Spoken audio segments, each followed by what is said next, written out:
소음이 사라진 만큼 타이어의 소음도 사라져야 하니까. Electrified. Hanguk Tire.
Weeks ago, it was all about the United Kingdom, who got themselves victory in both race number 1 and race number 2 of the Hyundai N Festival Global League for 2022.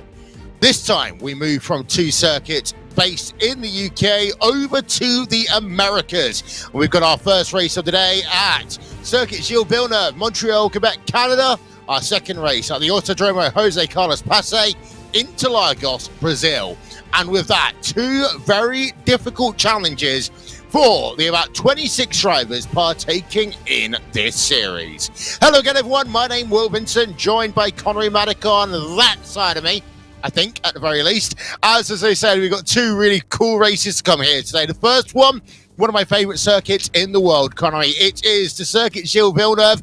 It is played host to Formula 1. It's played host to NASCAR, to IMSA racing over the years. And today, well, it plays home to round number 3 of the Hyundai N Festival Global League 2022.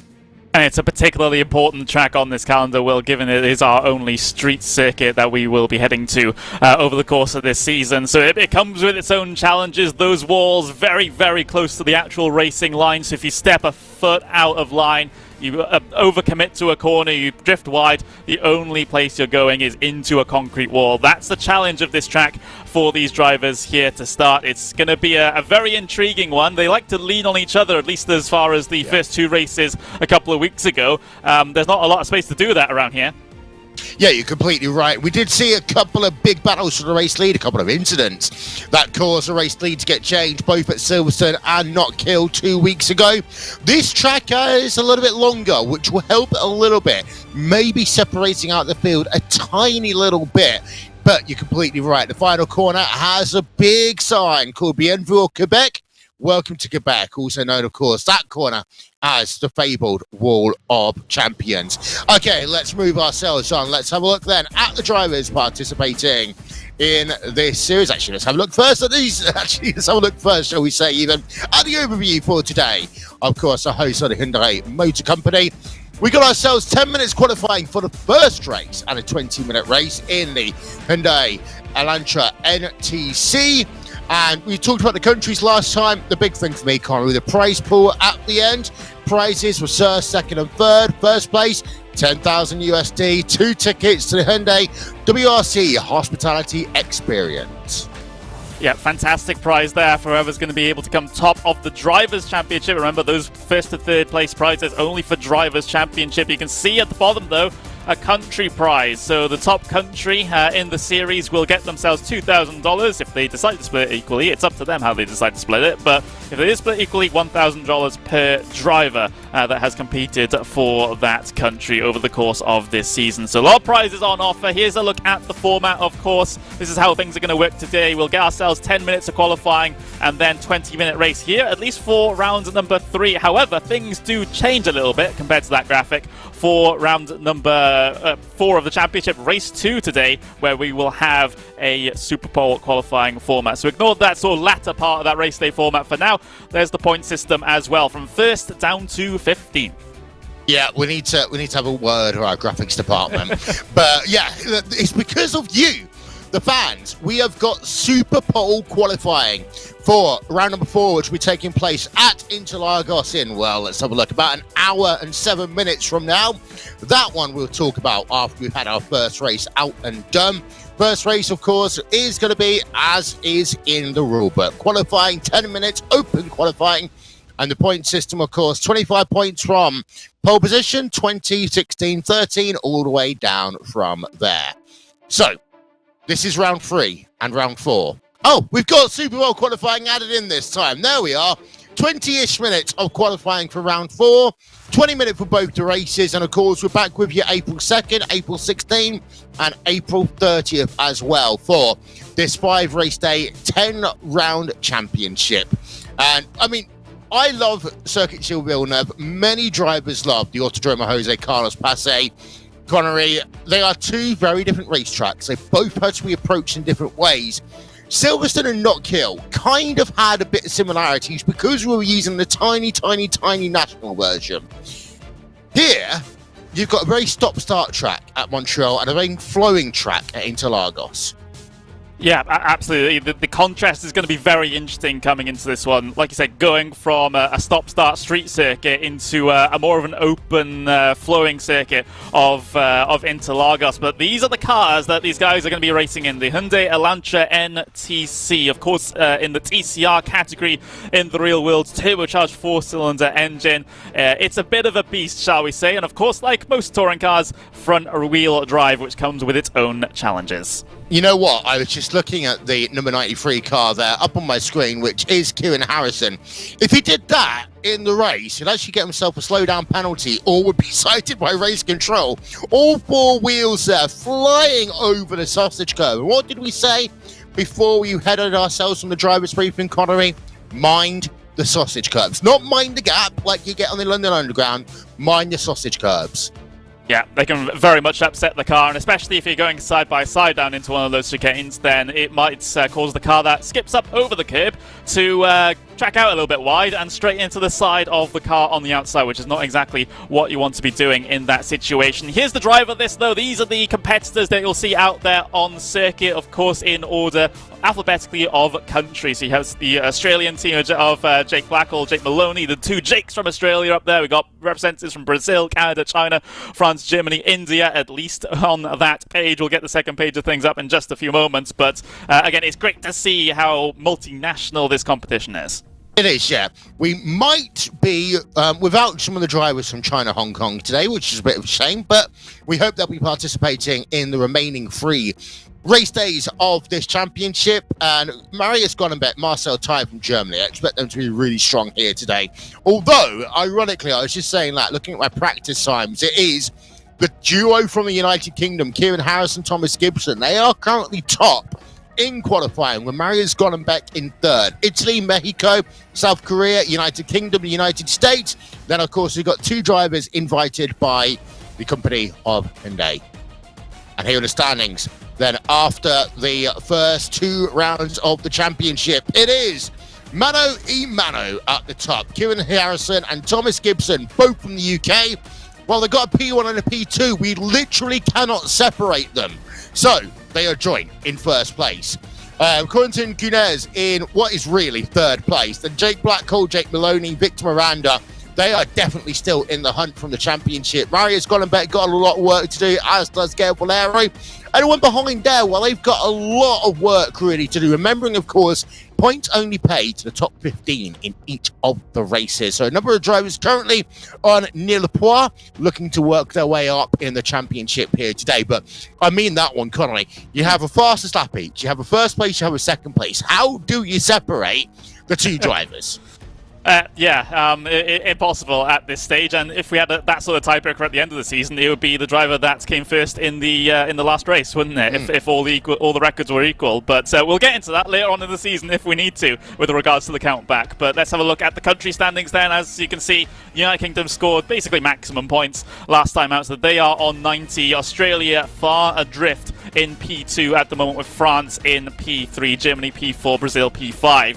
That is looking like a dominant performance early on in the season for the United Kingdom. However, we still do have a good amount of rounds to go. It can all come undone. Imagine if United Kingdom had the same luck in this race as, say, South Korea did last race. I mean, I'm rather confused. I'm not used to seeing the United Kingdom first at anything. You look at the Eurovision Song Contest, it's normally us, spot bang last. Even in soccer, football, I think they're losing the rugby right now as well, or England in particular. But, it's weird. 90 points, maximum point maximum for the United Kingdom. Australia then, second place. That'll be interesting. And here's a look then at the lucky dip from the vote that you did on Twitter over the past couple of weeks. The second race in each race day will have lucky dip stipulation voted by you fans on social media. And the options were Super Pole qualifying, 3 laps from the fastest laps, or 3 laps from pole position. Seems to be the drivers didn't want to have any messing around with the championship, and they chose, I'm not going to lie to you, Connolly, the most difficult one to operationalise, Super Pole qualifying, 1 lap per driver.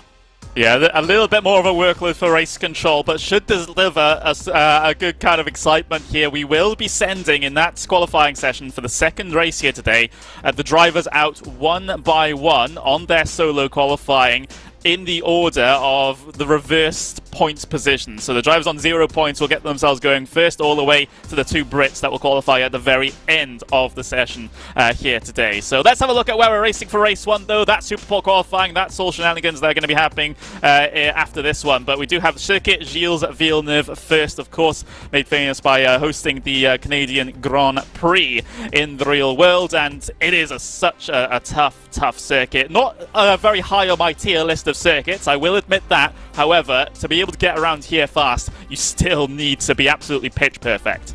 Yep. Well, the champions at the very end of the lap, 1999. I watched that Grand Prix in 1999. I remember, I think it was Jacques Villeneuve, Michael Schumacher, and one other. I'm not sure if it's Damon Hill or someone else that crashed there in the 1999 race. It is a street circuit. You've got the Olympic rowing basing, which runs alongside that from when Canada hosted the Olympic Games, and it has got one of the slowest corners in all of Formula One as well, down at the hairpin, what's been called the casino hairpin over the years. Actually, that casino hairpin has got one of the largest crowds of anyone in motorsport, and Canada, this racetrack, by the way, Connery, is in the top 3 most attended sporting races in the world after the 24 Heures de Mans and the Indianapolis 500, and I've actually been able to get 24 Heures de Mans into a broadcast on RaceSpotTV without getting into trouble for once. Yeah, absolutely, but still, it's great to see motorsports, and of course sim racing go from strength to strength as well, especially with Hyundai's support. We're seeing the first signs of qualifying out there, though. Drivers on their out laps, of course. We see Marius Gollenbeck for Team Germany as part of the core sim racing outfit out there leading the pack around for the moment. He has a good couple of sim racing teammates behind him. Of course, not necessarily teammates with regards to country, as it is both the British drivers of Thomas Gibson and Kieran Harrison right behind. But what the core sim racing guys that not a lot of other countries can do out there on circuit is run as their 4-car pack. Yes, there are some teams that have maybe 2 drivers as an esports team, but of course core have representatives across multiple countries. Yeah, they do. Just to let you know, by the way, live timing and scoring is up. It is running. You can view it at RaceSpot.tv/timing. That is RaceSpot.tv/timing. Drivers are going to be heading themselves onto what is realistically now their flying lap. And you've got the core train, which is going to be very interesting because the rules do state that you're not allowed to slow down on track and, you know, go and find your teammates, etc. If you do come out on track at the same time, there's nothing stopping that one at all. Marius Gollenbeck is currently at the front of the train. I'm wondering whether he is just trying to clear a little bit of clean air right now for Gibson and Harrison, who are second and third in line. That could definitely be the case. He is, I'm pretty sure he won't mind me saying, I would put him sort of fourth in the ranking of all the core drivers in this race. I do apologise there, Marius. But if they also feel that's the case, then it makes sense having him up front punching the hole in the air for the other drivers to try and follow in over the course of their flying laps here. So Gollenbeck taking one for the team perhaps, although he does have the potential to surprise me and get himself a very good qualifying time in the bag. Of course, he is the pace setter for everyone else behind him. But yeah, it's great to see that these guys all running in the line. Of course, we got ourselves in towards that hairpin at the very end of the lap. That's going to be one of your bigger overtaking opportunities here today. Getting the good run out of the final chicane to make things happening to turn number 1. That also might be a trouble spot in terms of that. But down the very long back straight then, of course, it does get a little bit sketchy at the end of this back straight on the brakes into the final chicane in case someone does have to come down on towards pit lane for any reason. The only reason why they would do that over the course of the race would be to come down in and serve a drive-through or stop-go penalty, but can be a little bit of confusion sometimes, as you see Marius Gollenbeck head his way across the line to set his first timed lap. Yeah, we're going to get the laps on the left-hand side of your screen any moment now, I would hope. Anyway, Gollenbeck 144.994, and yeah, you've got Corey Gunes 144.332. Then the 03 car from France. By the way, I think I've just now learnt the reason why you only commentate one race on a Saturday with that comment, Connery. But it's okay. I'm sure Marius will let you off. The two Italian drivers, Ferrari and Medica, currently third and fourth place in qualifying. Jake Maloney set a lap time of 1:47, very slow actually there for Jake Maloney. And Steve has set himself a lap time in the number 44 as well, 1:46.990. We're looking at Jake Maloney right now, the Australian number 29 car, as he works himself down into turn 5 on track. This is where, of course, Button got himself past Sebastian Vettel in that elongated, longest race ever in F1, 2011 Canadian Grand Prix. Maloney, as I just mentioned, his fastest lap, not that fast, 1:47.0, trying to get himself into the pack, trying to get himself position, really handling the wheel over the curbs on the exit of the second chicane, comes underneath the bridge and down into the slowest corner by far on track, which is this 180-degree hairpin, known over the years, as I said, as the casino hairpin. They actually built a couple of chicanes here in 1994, which completely ruined the flow of this racetrack, which was one of the many safety measures they put in 94 after, of course, the loss of Ayrton Senna. It really didn't make the racetrack not look good. I think they had it in 1985 as well before they restored the layout after this. Come underneath the Dodge Bridge, you know you're about to start slowing down. Move it to the right-hand side. Be careful over the curbs. You'll be more aggressive in qualifying because, of course, you really want to make sure you get the time. In the race, the drivers might just be a little bit more careful. What does Maloney do? He comes past the start-finish line at 1:55.074. That moves him up to fourth place on track, and then he drops himself right back down because Valero goes faster, and then Hawkin goes faster. The number 99 from Canada, Hawkin up into fourth, and we go from one Australian there, Connery, to another with Jake Blackhall. Yeah, the Pure Sims Esports number 97 car.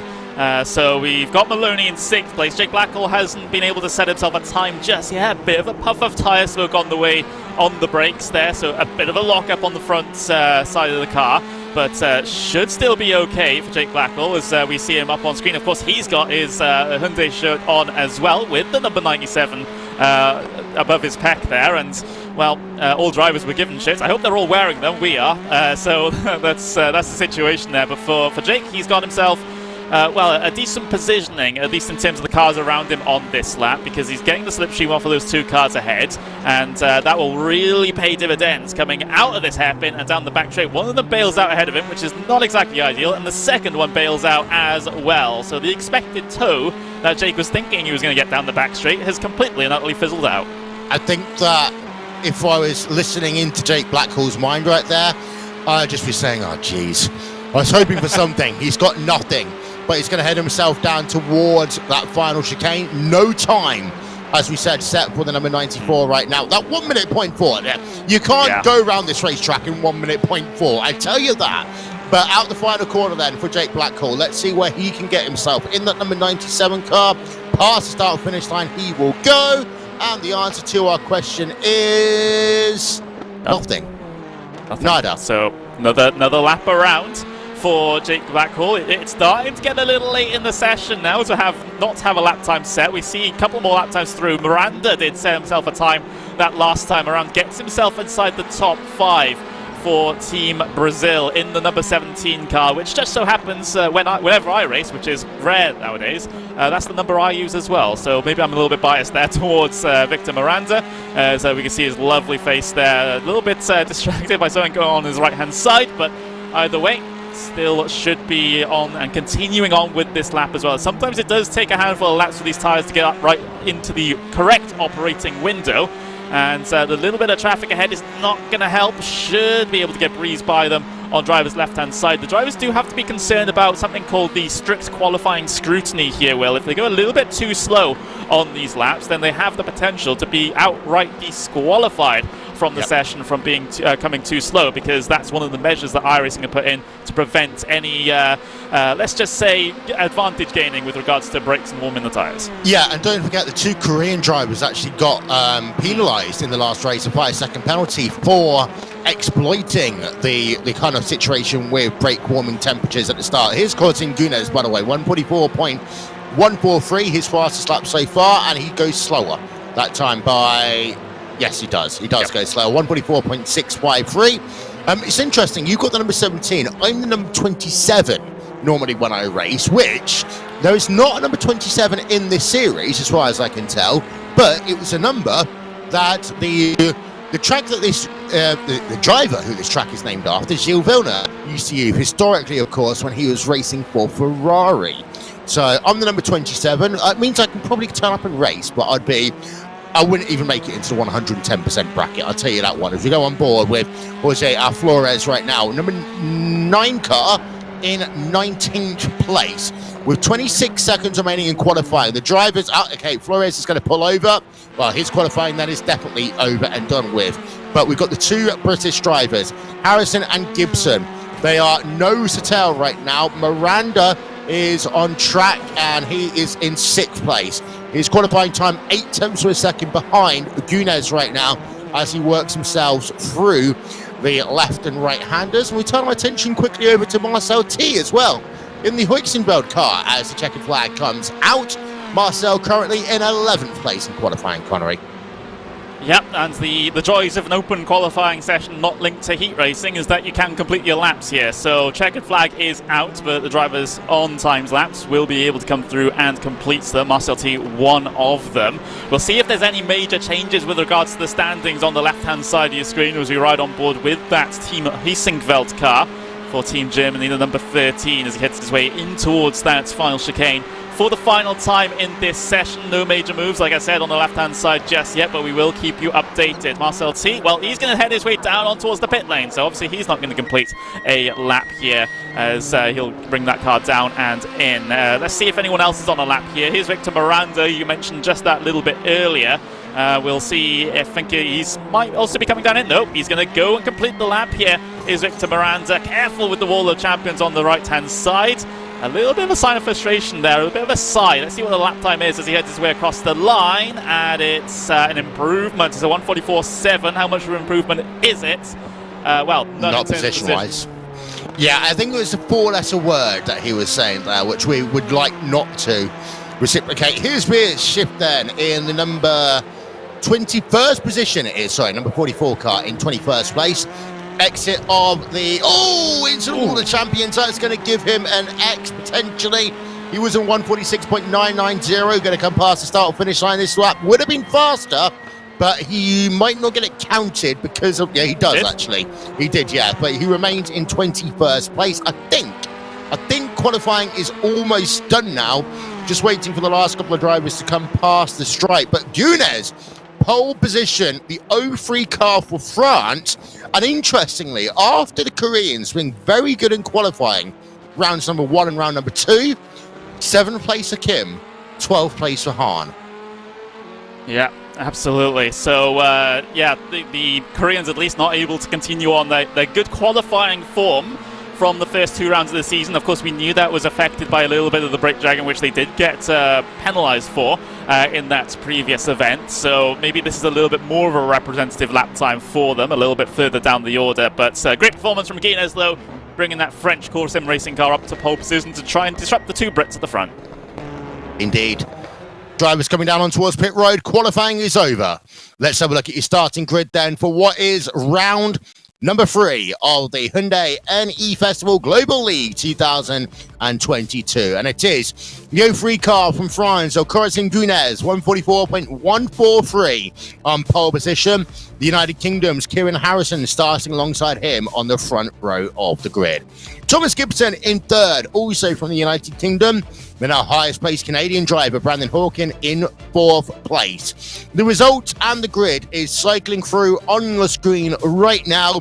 This is round number 3 of the championship. And as we said earlier on, you've got to make sure that you avoid the walls at all costs, Connery. We can always talk about the wall of the champions, but actually for me, turn 3, turn 4, turn 5, you're going to have a massive crash. It's going to be there. Yeah, especially on the first lap as these drivers try and get themselves out in a single file line. It's a very short run down in towards turn number 1, of course, so there's not going to be a lot of opportunity for drivers to find their space through the first sector. And if they continue on the 2x2 like Noah's Ark through those last sections of the first sector, then that might be trouble. As you see the back of the starting grids here, of course we have our invite drivers, Lovely Cha and Junho Jang, towards the very back, not in the very last positions though, as we saw Noah Carpenter also not set a time. Here's round number 3, race number 3 at Circuit Gilles-Villeneuve for the Hyundai N Festival. Yeah, and as ever, we're going to be waiting on Barney in the flag stand any moment now, as we're going to have a look very quickly at a couple of cars. This is a number 91, a lovely livery there for the Italian driver, as the cars just making themselves then down to the starting grid. They've got a couple of moments before they have to be there, waiting for a couple of drivers. Marius Gollenbeck, Victor Miranda, Gael Valero, Marcel T, Jahi Han, and Fabio Zampellini, all yet to join our starting grid. As I said, live timing and scoring is available. Visit RaceSpot.tv/timing. And as ever, we'd like to thank our sponsors for the Hyundai N Festival Global League 2022, to Hyundai, to Hankook Tires, to Logitech G, and to Africa TV. So the last couple of drivers now heading themselves onto that starting grid. We're going to be running for 20 minutes here in our first round, and the time is now. The drivers have got literally 2 seconds to be on the starting grid. They are there. They are ready, as we are ready to go racing then for this, the first of 2 rounds here today. Lights are out. We are away in towards turn number 1. The cars will storm. Good start by Corazon Gunes. A good start also by Harrison and Gibson. 1, 2, 3 as they work themselves through turn number 1. Turn number 2 for the first time. Gollenbeck looking around the outside of Brandon Hawkin as they work themselves down towards turn 5. 3 wide already as they work it on the exit of turn 2. And this is where it can often get really, really scary, heading down into these turn 5, 6, and 7. But Fabio Zampellini then, we've just had a look at him. Not a bad start, but out front, it is Gunes leading from Harrison, leading from Gibson, leading from Gollenbeck, leading from Hawkin. Your top 10 all through nicely, and Jimin Kim up 2 places in start. Yeah, fantastic start for Kim, as it is a bit of a course in racing train at the very front. There was a little bit of contact, a little bit of a shoulder barge by Thomas Gibson, I believe it was, heading through the first turn with the Canadian driver of Brandon Hawkin. So Hawkin's not too happy about how that entire situation was negotiated down into there. He lost a spot or 2 as a result, heading their way now through the hairpin. No big lunges down here, at least at the very front of the field, just yet. But I think the suits might be looking at an incident between Gibson and Hawkin through turn number 1 with that little bit of contact as J.K. Hunt, well, looking pretty aggressive there, down in P14 for the moment, and, well, got Jake Blackwell ahead of him.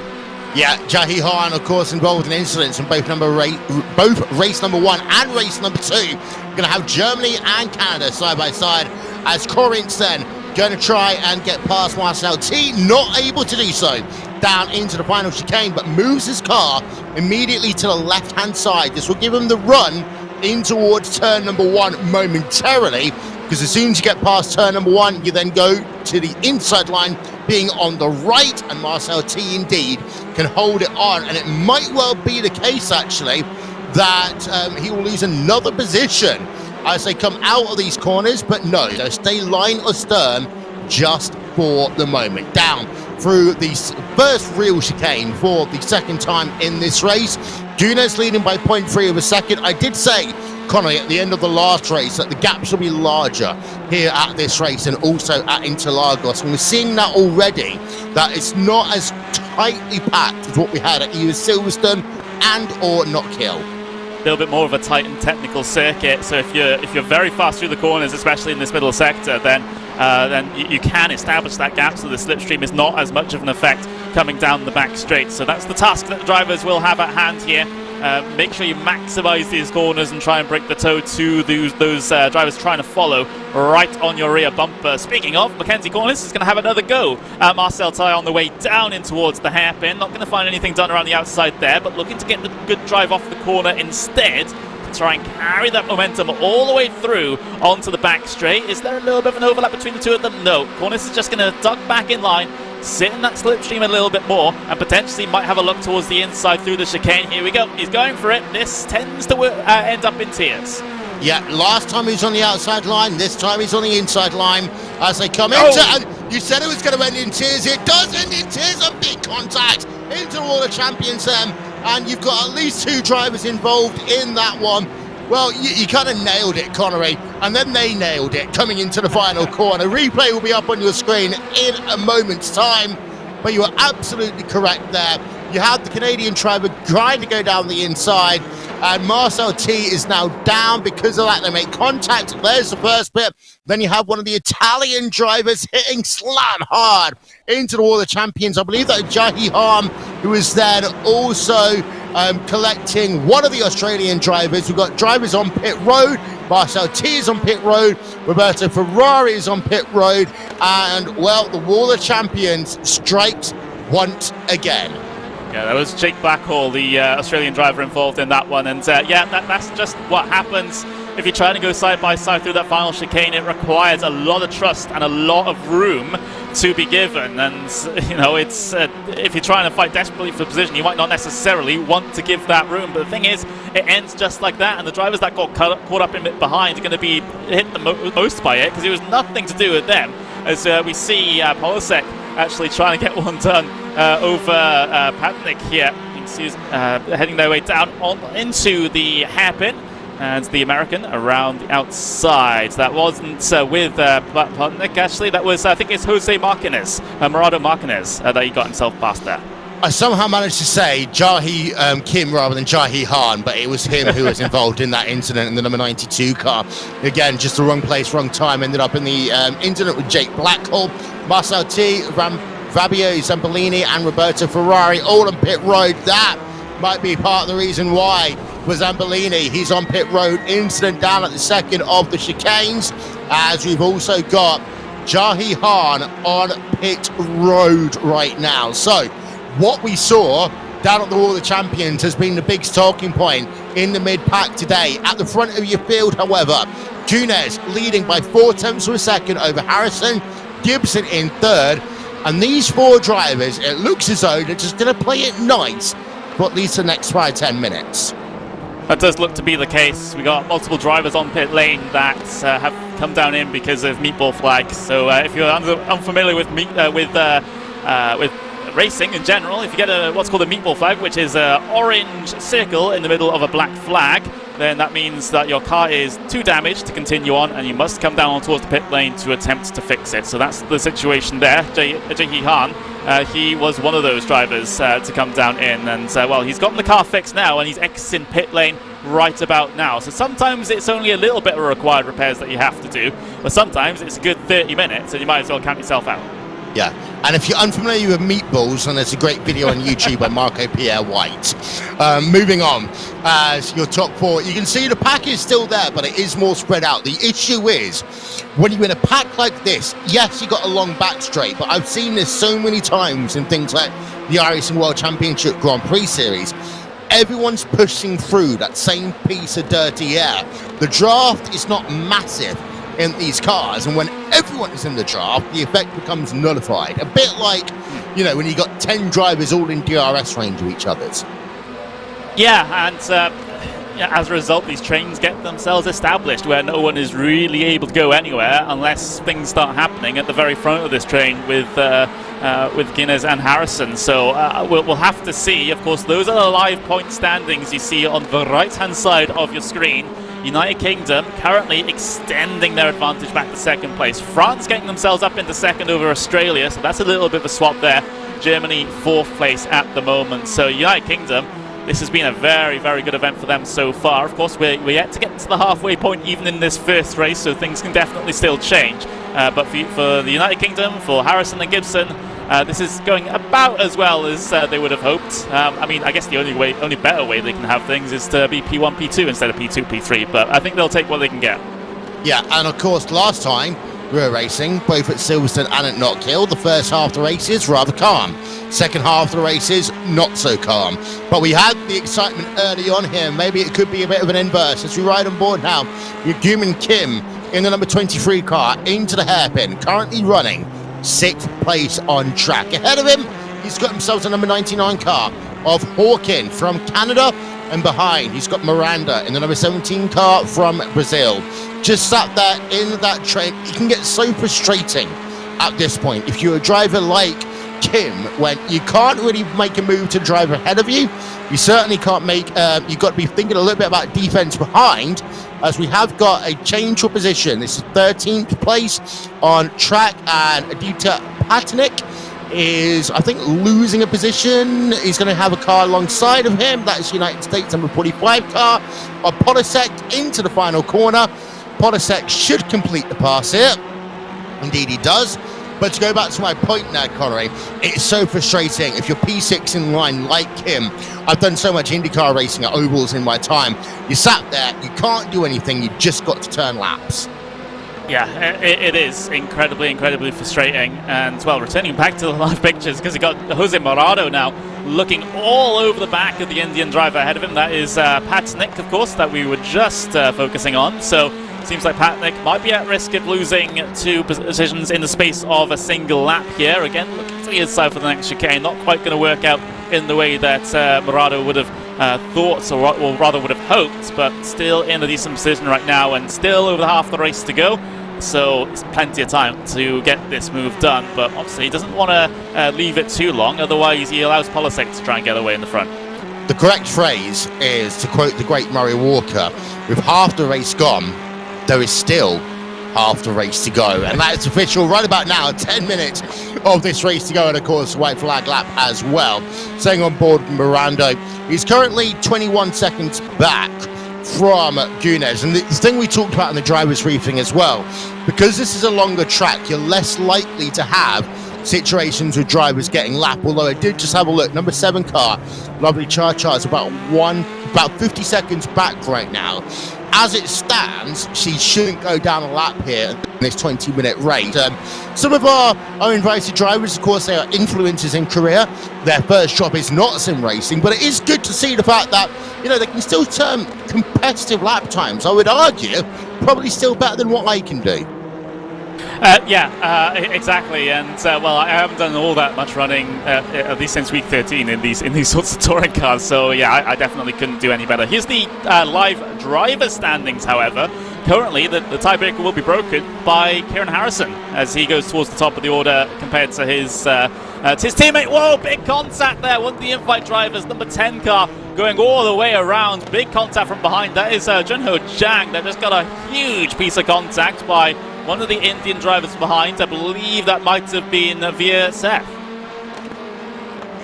You're completely correct. We're going to get our replay up of that one in a moment's time, but this was going on for 16th place on track right now.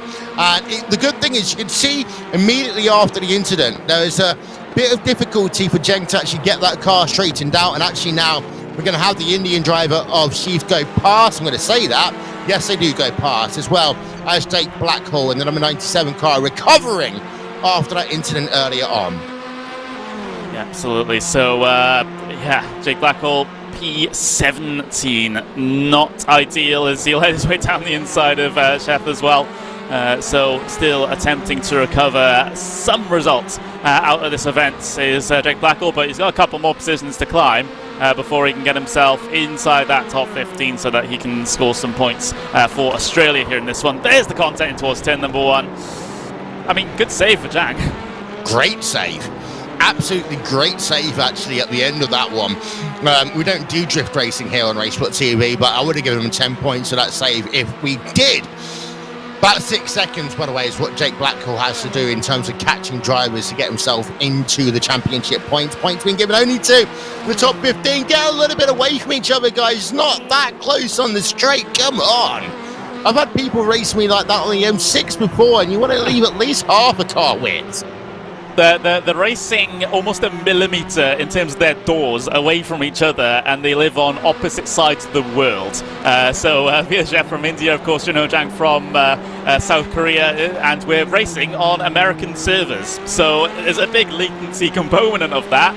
You don't usually want to risk it when you're running that closely together, but yeah, it's pretty crazy, especially with the latency difference. But it seems like everything's worked out okay, at least in that instance. Of course, it didn't down in towards turn number 1 a handful of laps ago, but we'll see what the stewards have to say about that. I'm going to buy you an Atlas for your birthday.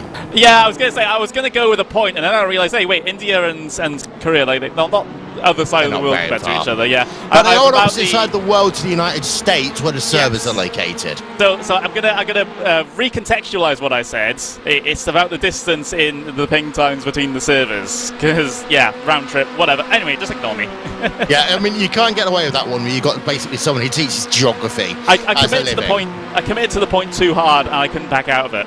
A little bit like what we saw of the move with Marcel T earlier on down at the final chicane. There we are, we can conceptualise anything here. 6 minutes to go.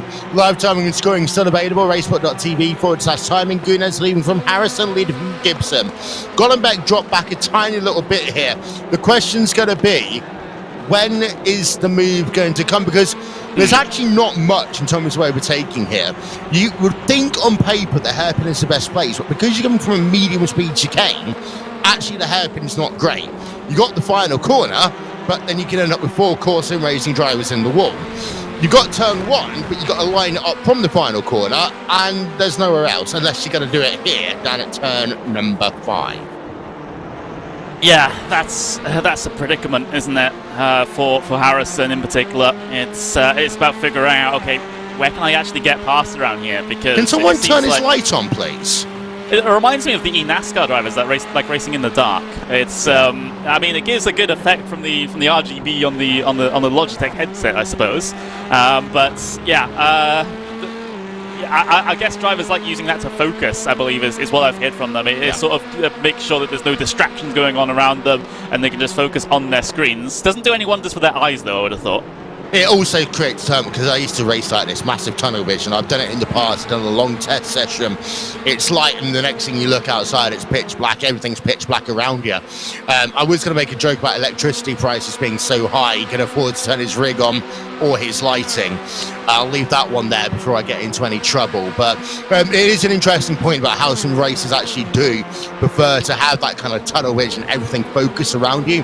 I've had it in the past as well. One little distraction just right behind your head can really put you out of focus, and I can lose 5 seconds in a lap just with a little noise outside my sphere of vision just ends up happening. We're looking down at P6, 7, 8, 9 on track. We're actually going to go on board We have Gimlin Kim, number 23 car. He's got himself Hawkins still ahead of him. Now, as I said, you can try and lunge it down here as well into the first chicane, but you've got to be basically almost alongside of them. They've got to have messed up turn number 2. Yeah, absolutely. So for Gimlin Kim, so you're riding on board with him now. He has to be thinking about things like that as well. Everyone in this train needs to be thinking about, okay, how am I going to progress forwards in these last couple of laps now? Because we've been in this stalemate, we've been in the status quo for basically 10-15 minutes at this point. So things are going to start happening at some point. It's just a matter of when and where. Who's going to be the first one to try and make the move? Who's going to be the first one to try and go deep on the brakes and improve their position? That's the question you have to be asking.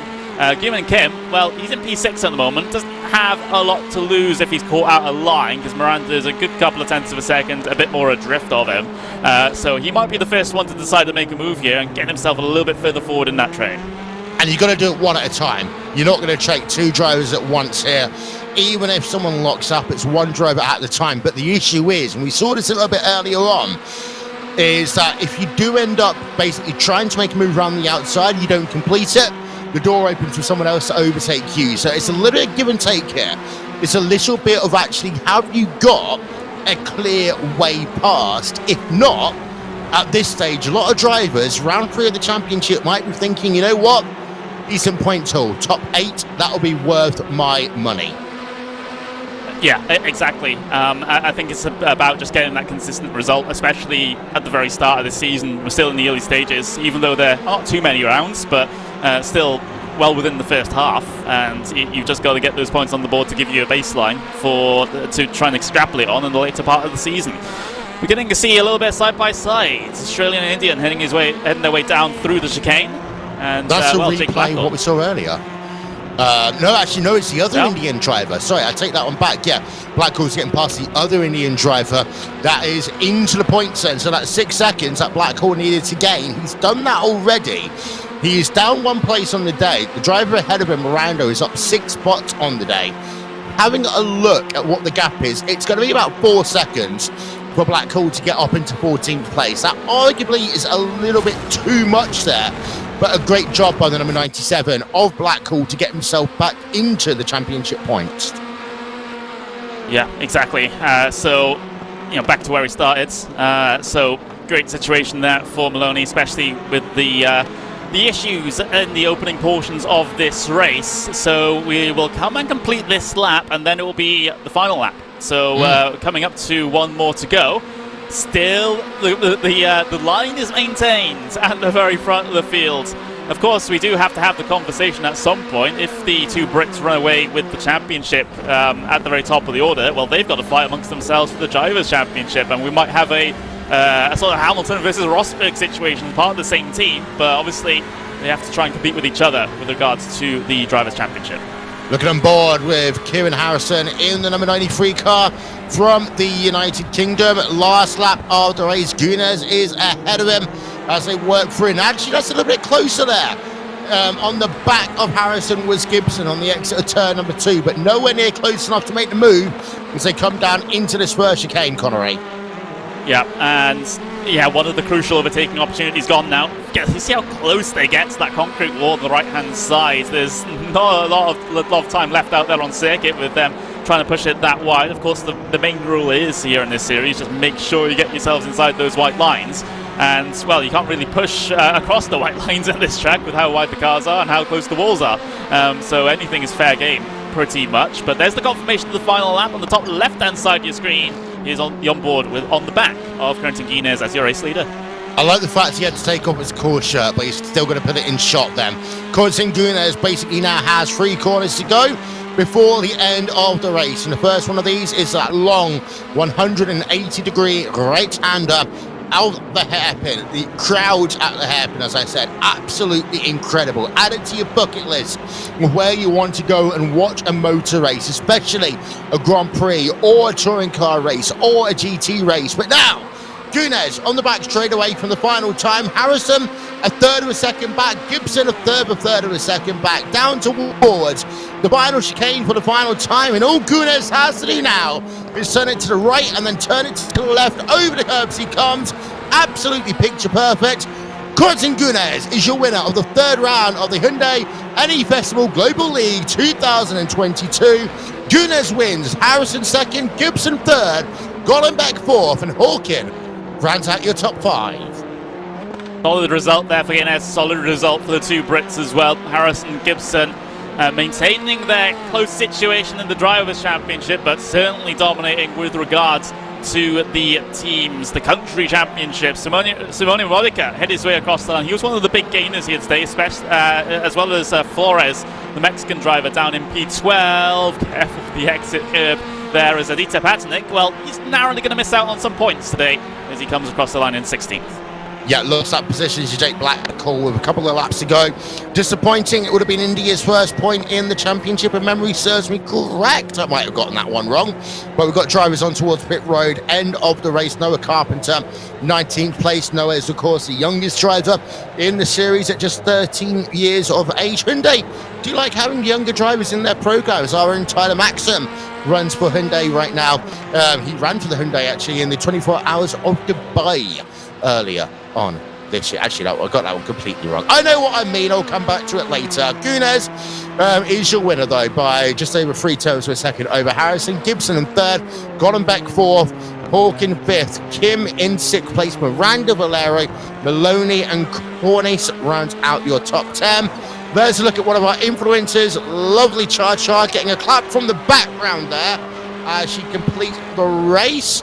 One of the 2 invited drivers into the series. We saw the other invited driver having a lot of issues earlier on, with the best save of the season so far, shall we say. But we have a look then at our race results. And Brandon Hawkin, fastest lap of the day, at 1:44.579. But it's Quentin Gunes who takes home victory from Kieran Harrison in second, Thomas Gibson in third, Marius Gollenbeck in fourth, and then Hawkin in P number 5. Gavin Kim in P6, Victor Miranda 7th, Gal Valero, Jake Maloney, Mackenzie Corrins rounds out your top 10 as we have a look at page number 2.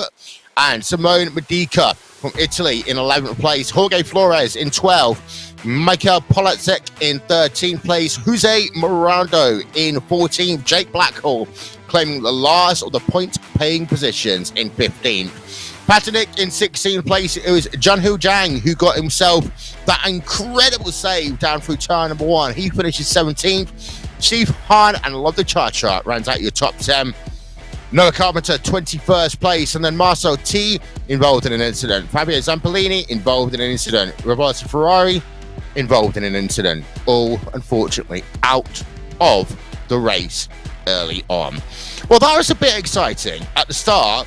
Second half of the race was far more lackadaisical, Connery, I'd say, compared to what we had at both Silverstone and Knockhill. They got the action out the way early. Yep, they absolutely did. And, well, that's just how racing goes at Circuit Shields Villeneuve sometimes with the...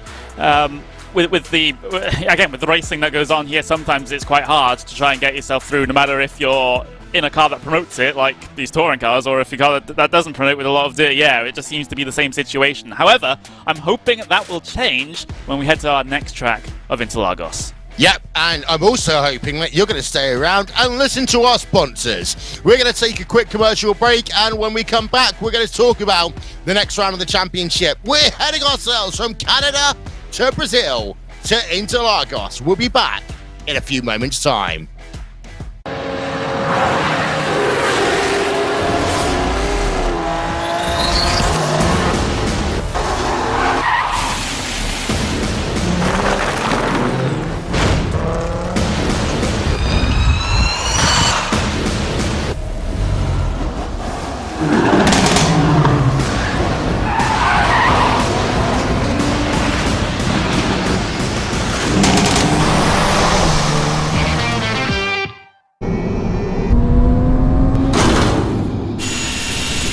전기차의 소음이 사라진 만큼 타이어의 소음도 사라져야 하니까.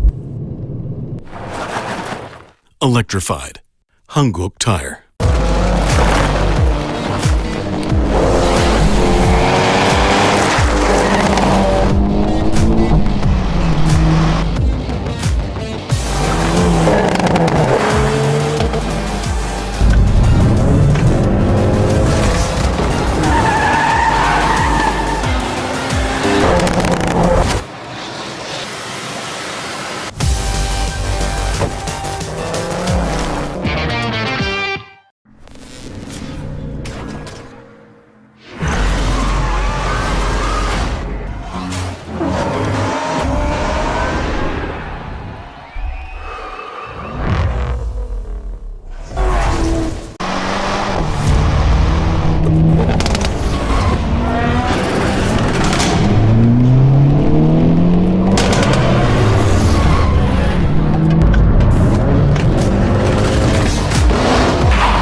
소음이 사라진 만큼 타이어의 소음도 사라져야 하니까.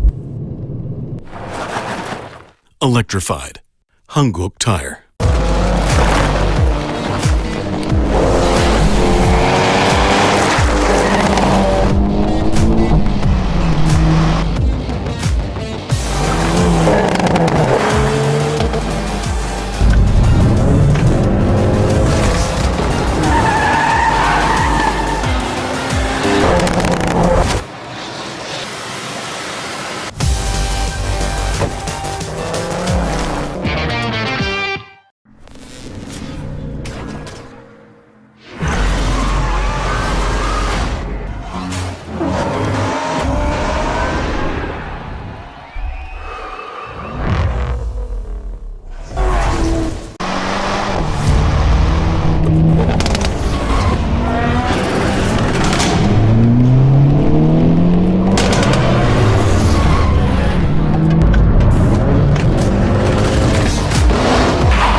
전기차의 소음이 사라진 만큼 타이어의 소음도 사라져야 하니까. Electrified. Hyundai Tire.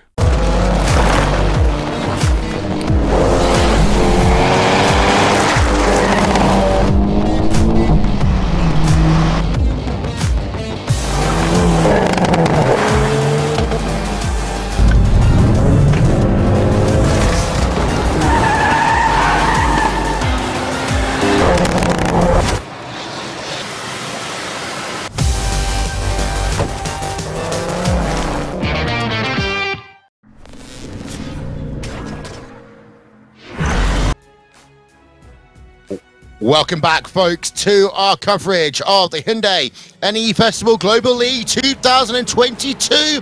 Before we turn to Interlagos, Connery, take us through some highlights.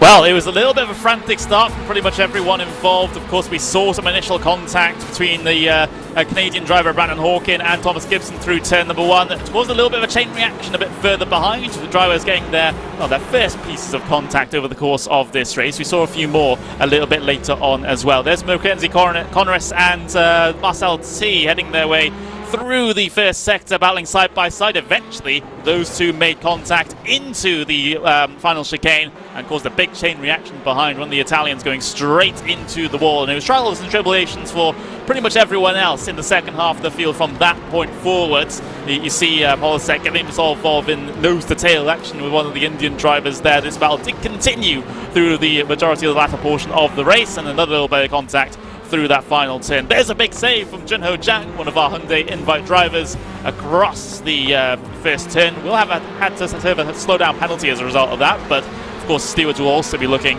about penalising the driver of Patinick, I believe it's Sheth, excuse me, later on after the race, once we get the post-race reviews in.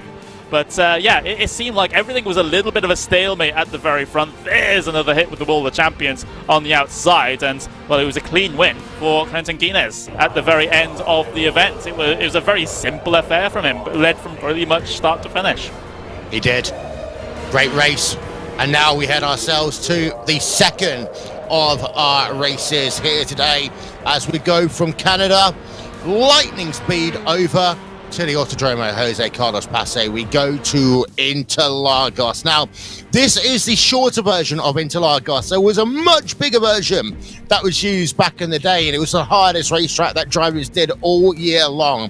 It's an anti-clockwise circuit, and actually it still provides drivers with a lot of issues because it is one of the few anti-clockwise circuits on the racing schedule. You can see the favelas and actually all the buildings around. This is literally right in the heart of the city of the Interlagos. It has got a great feel, a great crowd.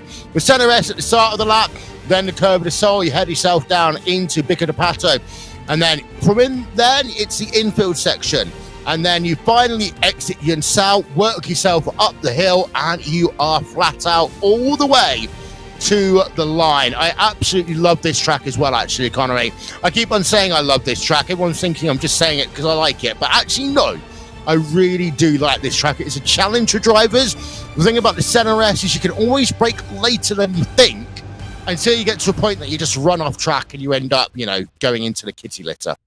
And the signature move at this circuit is trying to commit all the way around the outside there. That gives you the inside for the second apex and hope you can hold on through the Curva del Sol. And, well, we've got the lucky dip for this round in effect as well. So qualifying will look a little different compared to what we've used to be seeing in the 3 races that we've done so far this season. It will be super pole qualifying. Everyone will go out there on their own in turn, in reverse order of the championship of the points heading into this round. So we completely disregard whatever the points are scored in the last race. It's based off of the points at the end of the first 2 races that we had just 2 weeks ago. So that's a little bit of a situation there. Of course, the list has been published beforehand, so it shouldn't be a surprise to these drivers. Well, but of course, we hope that things go plain sailing, and of course, Race Control have got a good control of it, which we do trust. But it's going to be a pretty involved procedure, but should be fun actually, because we're getting to see someone come across the line pretty much every 30 to 40 seconds. So we will see basically, tension all the way through. Yeah, first of all, I have to apologise. If Mike had you blew it screen like Connery and I used to have, I blew it. I said Pico de Pato, I meant Saga de Lago, turn 4 and turn number 5. I'm hoping we get to see a little bit more of the drivers than what I'm really worried about. So here's the driver working through Mugello into Yunsao, through the Subida to boxes, past the start and finish line. Here's another driver heading through Mugello into Yunsao. We're going to try and show you as much of the laps as we possibly can. But what we've done here is we made it so also the drivers, Connery, don't end up worrying about drivers having slow in laps or slow out laps around them. Drivers have to maintain minimum speed at all times on track. So yeah, none of this tyre warming, brake warming, anything like that. And also, it's run as a closed course qualifying, just like drivers don't get distracted by other people on track. Yeah, absolutely. So the drivers, from their perspective, will have the track all to themselves. But of course, we can pretty much view anyone we want. So that's an advantage of that one. But yeah, everyone, all of them are out there on circuit. That means the slipstream will not be in effect for this qualifying session. That means the strategy, that core we're trying to do in that qualifying session last time, well, they're not going to be able to do it for this qualifying session. It's just going to be the drivers versus the track here in the Super Pole qualifying. I can't wait for it. They only get one chance. Well, they only get one chance to set themselves a time if they get themselves an instant point or off track or anything like that on that one lap. That means it's invalid and they will have to start near the back. You mean one shot, one opportunity, change anything you ever wanted? I'm going to get ourselves blocked off YouTube in a moment. But yeah, you're completely right. And the worst thing about it is that you can lose that lap. See, that, what we just saw on track, won't be allowed in qualifying and the race. Going off wide down at Yunsao to arc the car into the final corner. You do that in qualifying, your lap will be invalidated. You do that in the race too often, you'll get a penalty. If you overtake anyone on the outside of the white lines and you come back onto track, you must do so basically your own way, and everyone else is allowed to go past you. And more importantly, if you cause an incident, you're going to get a penalty as well. That Yunsao exit is going to be one where Race Control really need to have a look at, but also it's so easy to blow the lap down at turn number 1. It's a little bit like Spa. You can lose a lap down at the La Source. You can lose the lap here at the first corner, the center S. You can lose it down at the Saga de Lago. Before you even get down into Ferradura down at turn 6, your lap could be over. And for these drivers, they've got to keep up the motivation. If they don't go off track, the tick is still counting. They've then got to reset themselves down the rest of your poster and think, okay, how do I save this lap and get myself a decent qualifying position compared to starting at the back. Yeah, that's the tricky situation. It's also an entire scenario that these drivers may not have had to deal with before. It's no other qualifying session I can think of worked quite like this, at least in terms of iRacing competition, especially iRacing official competition, where it's usually lone qualifying, but you have a couple of laps and you don't have to go out in an exact order. Again, it's just those little added weirdness of the Super Bowl qualifying that might put off the drivers a little bit. So we might be seeing a slightly different starting grid at the end of this qualifying session, especially if one of those top runners make their lap invalid. That really just throws a big old spanner into the works. And more importantly, you now can vote for what the lucky dip option will be in 2 weeks' time, April 2nd, when we return on RaceSpotTV to the Hyundai N Festival Global League. Next time out, round number 6 is going to be at Okayama. You've got yourself 3 options for when we head there. Number 1, you can have yourself a rolling start in place of a standing start. That, of course, is going to change the entire balance of how drivers get themselves going in the race.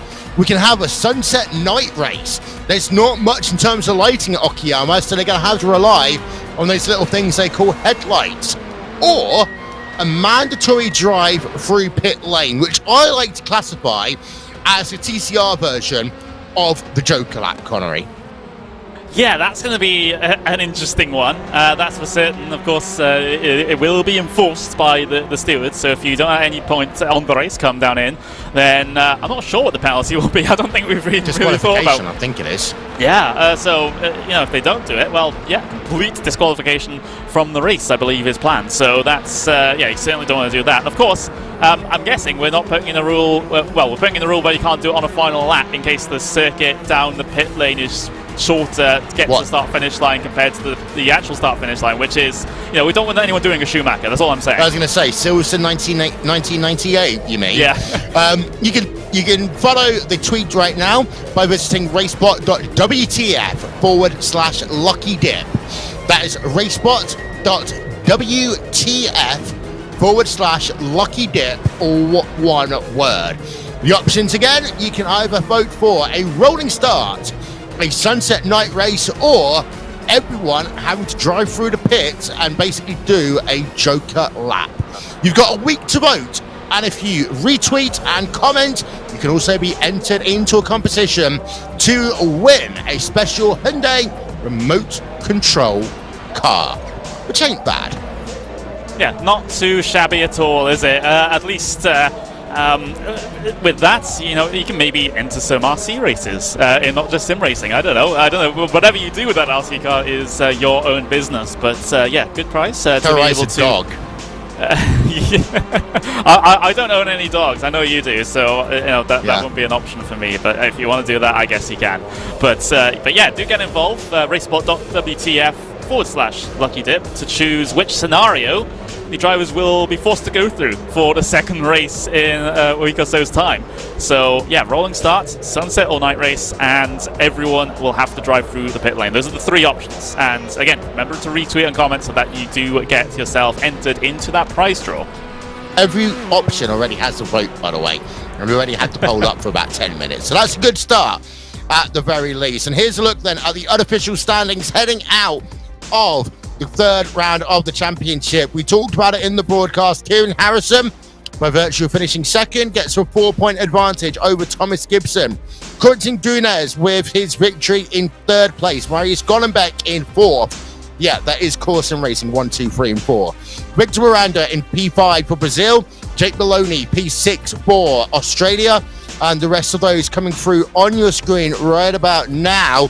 19 drivers have so far scored themselves a point in the championship. So congratulations to those who have already scored a point so far this season in this championship. We've got about 6 or 7 drivers who are yet to do so. Don't, of course, worry too much. I'll have the opportunity to do so again in about, 25 minutes time. I was right about the 2 Indian drivers. It was a shame, actually, then. That was a P16 for them at Montreal, Connery. Yeah, it was, and you see at the very bottom of the order, of course, the two Chinese drivers that we were meant to have. Well, unfortunately, they are still unable to make these races. But let's have a look at the country standings then, because it is the United Kingdom on top, and by quite a considerable margin. Not exactly double, of course, but getting towards that point. Over France, who now maintain second place. Australia down to third place. Of course, they were second coming into the day. Germany fourth place, and Canada will reside in fifth, as it seems like we've gotten the majority of our countries, bar India, able to score a point so far this season. India still looking for their first point, so that's going to be the goal for them here at Interlagos, to get themselves onto the board, and then maybe they can start thinking later on in the season about chasing Mexico and the United States down for positions just inside of the top 10 there. France are double happy because they just won the Six Nations. They beat England about 5 minutes ago. So even though they're not winning here, they're winning somewhere. Spoilers! Do you watch rugby? Actually, no, I know at least one person that does. Here's our driver wall then, of all the drivers getting ready for Super Pole qualifying in a couple of moments' time. I will make a little comment here. These jerseys, they're absolutely lovely. I will say, though, they can get a little bit sticky, which means that for some of these drivers, if they're in a sweatbox like my broadcast studio office right now, that can have a little bit of an impact. And it's a funny one to talk about, but, you know, I have certain clothes that I use when I commentate, certain clothes when I race. I know some drivers wear almost nothing, of course, but the key thing about that is, you know, these shirts is another little twist, something they have to adapt to. In a Super Bowl qualifying, any little distraction could really put you off, as we also need to get Marius Gonnenbeck a light bulb as well. Yeah, we really do. He should know better, considering his job role. Yeah, that's the situation there. I'm directly calling you out there, Marius. There we go. But you can see the rest of the drivers right there. It would help if they learned how to put them in landscape as well. That would be a great situation. But we've just come towards the end of the practice session here, so we're about to transfer over into this Super Pole qualifying session. And given that we do not have the Chinese drivers as a part of the race, it should be Jose Barrado going out first, I believe. Yeah, indeed. So he gets all the eyes and attention paid on him. As we can see him right there by the green cone. So what will happen is he's out and away. As soon as they get called to get going, they've got 10 seconds to hit the noisy pedal and start their lap. If they don't, then basically, well, time's up. A little bit like what you have at Indianapolis. By the time you get to the front of the line, you either go or you go back to the back of the queue. The issue is, as at Super Bowl, there is no back of the queue, it's just the back of the grid. Yeah, absolutely. So Morado out there, of course, he's going to be alone with his perspective. He's all out there. Looking to try and get his outlap done. Of course, remember, these drivers do get themselves to do the outlap, so that is fine. However, the tyres might not still be in the right window at the start of that flying lap. It does take a little bit of time. We are at Interlagos, which typically has quite high track temperatures compared to the rest of the tracks on iRacing, but we are quite deep into the evening here at the Brazilian circuit, so the track temperature not as high as it could be. It's 28 degrees in the air, which is quite high, but it's only 32 degrees on the track. That is Celsius, of course. If it was that in Fahrenheit, then we'd be racing somewhere in Alaska or something like that. But for Morado, heading his way through, not doing too much weaving in terms of trying to get the tyres up to temperature, and of course there's a limited scope where you can do using the brakes to warm up the tyres. He's still got to pay attention to the strict qualifying scrutiny. Indeed. You're saying 28 degrees. It is currently 24 degrees in my sweatbox of an office, so it is still rather warm. As on the exit of Yun Sao then will go Jose Morado. So he'll be the first driver to take part in Super Pole qualifying for the Hyundai N Festival Global League 2022. This is what you, the fans, voted for, and we are here to deliver. So, Morado, the first driver then to cross the start-finish line and start his flying lap in towards the Senna S. He comes, a little bit of a wiggle under braking, but gets himself nicely down to the inside curve. Now accelerating out, little bite of the throttle as you now come through the curve of the Sol. And the end of sector number 1 is basically just for the braking zone at the end of this, the Reta Aposta. It is, and well, down into the Descida del Lago, it's a fantastic corner as the elevation drops away from you and you have to try and hug the inside there. and in normal conditions you can try and maximize the track exit as well, but for Jose Morado, he knows what the rule is, so he has to stay within the white lines here. And we can head our way up in towards Ferradura, then into Laranjinha, which is this continuation of the right-hander, and then on the anchors it goes into the right-hand hairpin, and then down into the Penarino he goes. So that's Jose Morado heading his way through the middle sector of the lap here at Interlagos. And in towards sector number 3, you basically just got a handful of corners here. Big de Pato, turn number 10. Let's listen to the engine note. Flat out through Mugello, now into Yunsao. Slows it down, runs it right to the edge of the legal limits, then over the curb on the inside. Up through the gears, you come up over the hill at the same time. You come past turn 14, Subida de boxes. Basically, that's where the toilets are. And then into turn number 15, it is a corner. You can't just doze off here.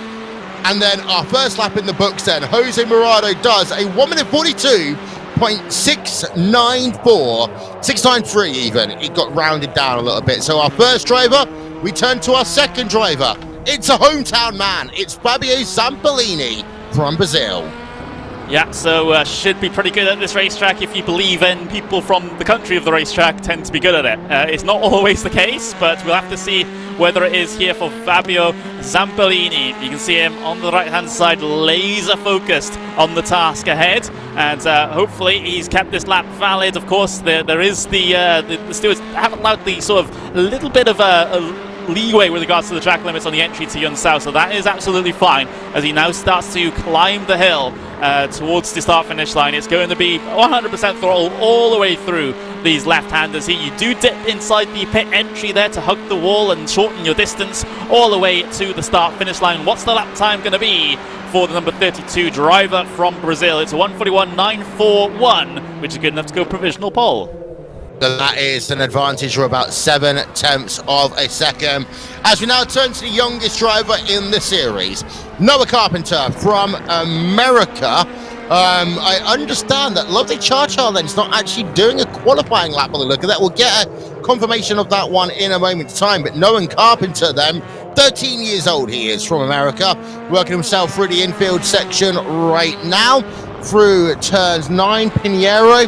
I'm going to get murdered for these pronunciations, but into turn 10, once again, Pico de Pato, as we look on board with Noah Carpenter, look on board with his perspective as well, through the left-hander, down at Mugello, in towards Yunsao he comes. Everyone using that kind of little bit of astro strip on the right-hand side of the track, but you're not allowed to go any further on that. Over the curb, no, he avoids the curb on the exit of Yunsao as he heads himself up through the gears and through the two little left-handers to complete the lap. A 1:41.941 is what he wants to get in terms of qualifying or better. Coming past the final little section now, and it's a slow lap time. It's a 1:44.414 there for Noah. Not great, and he's currently third place in qualifying. Not valid even. Yeah, not valid. So that's awful. That's the first not valid lap, unless you count Lovely Cha-Cha not making it out on circuit. Here's Vieshet then, the driver from India, as he's coming through the final sector now on that run. 100% throttle to the start finish line. Let's see what he can do with regards to the qualifying here. Of course, for India, the main task for this race, like I said at the start, will be just score at least 1 point to get them off that 0 mark. He's hugging the left-hand side as well across the line, a 43.390, which is good enough for third, but at least it's a lap set, and he's ahead of anyone who gets invalid laps. Yeah, he was so close to the pit wall there. So close. So it was less than half a car width. As we now look at Simone Medica from Italy, the number 20 machine in towards Yunsao. He comes. His sector 1, 25.68 second. His sector 2, a 36.800. So if you are watching along, this will be a good way for you to see how the drivers are doing. Look at the sector times for these drivers along the bottom of your screen. Simone Medica coming past the start finish line is going to slot himself into, I think, third place as a 1:42.6. As you know, he just goes second place by less than 0.03 of a second. And, well, he was in a bit of an Indian sandwich because here comes Patanik. Yeah, so Patanik looking to do one better than his teammates. as he heads his way through here. Of course, let's see how far up the order he can get. Of course, for these drivers at the very back of the point standings, this might be a big opportunity to gain yourself some points in this race, because there will be drivers later on that get themselves invalid laps. I'll be very surprised if we're clean all the way through with regards to the valid laps from this point forward. As Patnick heads his way across the line, 1:43.820, ends up behind his teammate of Chef. Yeah, and as look now at Jorge Flores, it is worth noting that a slow lap is better than an invalid lap. I expect to have 2 or 3 drivers not set a lap time, and you automatically gain some places. So it is better if you're not as great at this track to do a slower lap. Maybe just be a little bit more cautious, because you might actually gain some positions at the end. As Jorge Flores then from Mexico coming past the pit wall, coming past the start finish line, a 1:42.929 will put him in 4th. It will do. So, as long as it's valid, and it's not. So it's an invalid lap there for Flores. So I've been proven correct already with another driver getting themselves an invalid lap. Here's one of your Hyundai N drivers. It's Junho Zhang. Of course, you'd know his name if you watch the AMX Esports Championship here on RaceSpotTV that ended a good couple of months ago.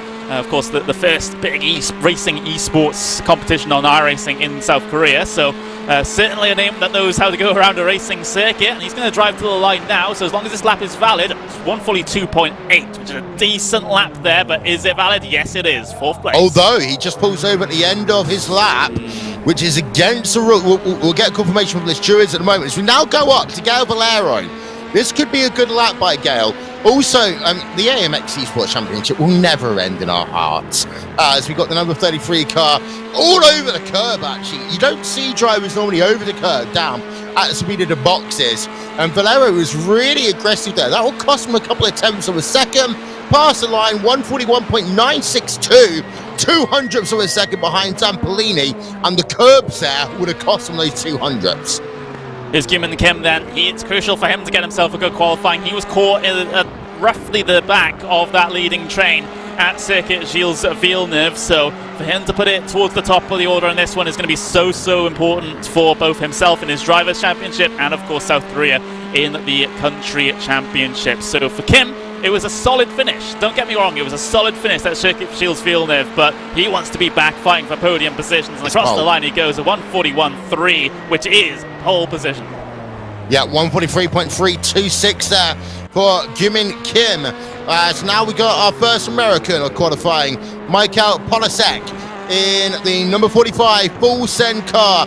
And you see the treble monitors going on for him right now. Very laid-back driving position. Yeah. I do worry that some of these drivers, we talked about this in the last race, but for Polasek as well, very low driving position as he'll work himself now down through turn number 15. Very good sector number 2, very good sector number 1. Past the start finish straight, actually not that good a lap. 1:42.004 for Polasek, and that is also an invalid lap.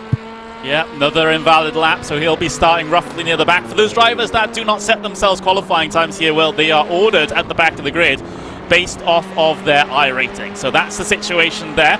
Roberto Ferrari, well, he went very wide out against Sal there. He's got to be careful of the off-track as he heads his way through the speed of the bus boxes, and Akabankadas says, I'm pretty sure Hugo, our Wilfie director, is probably cringing at the moment with my pronunciation.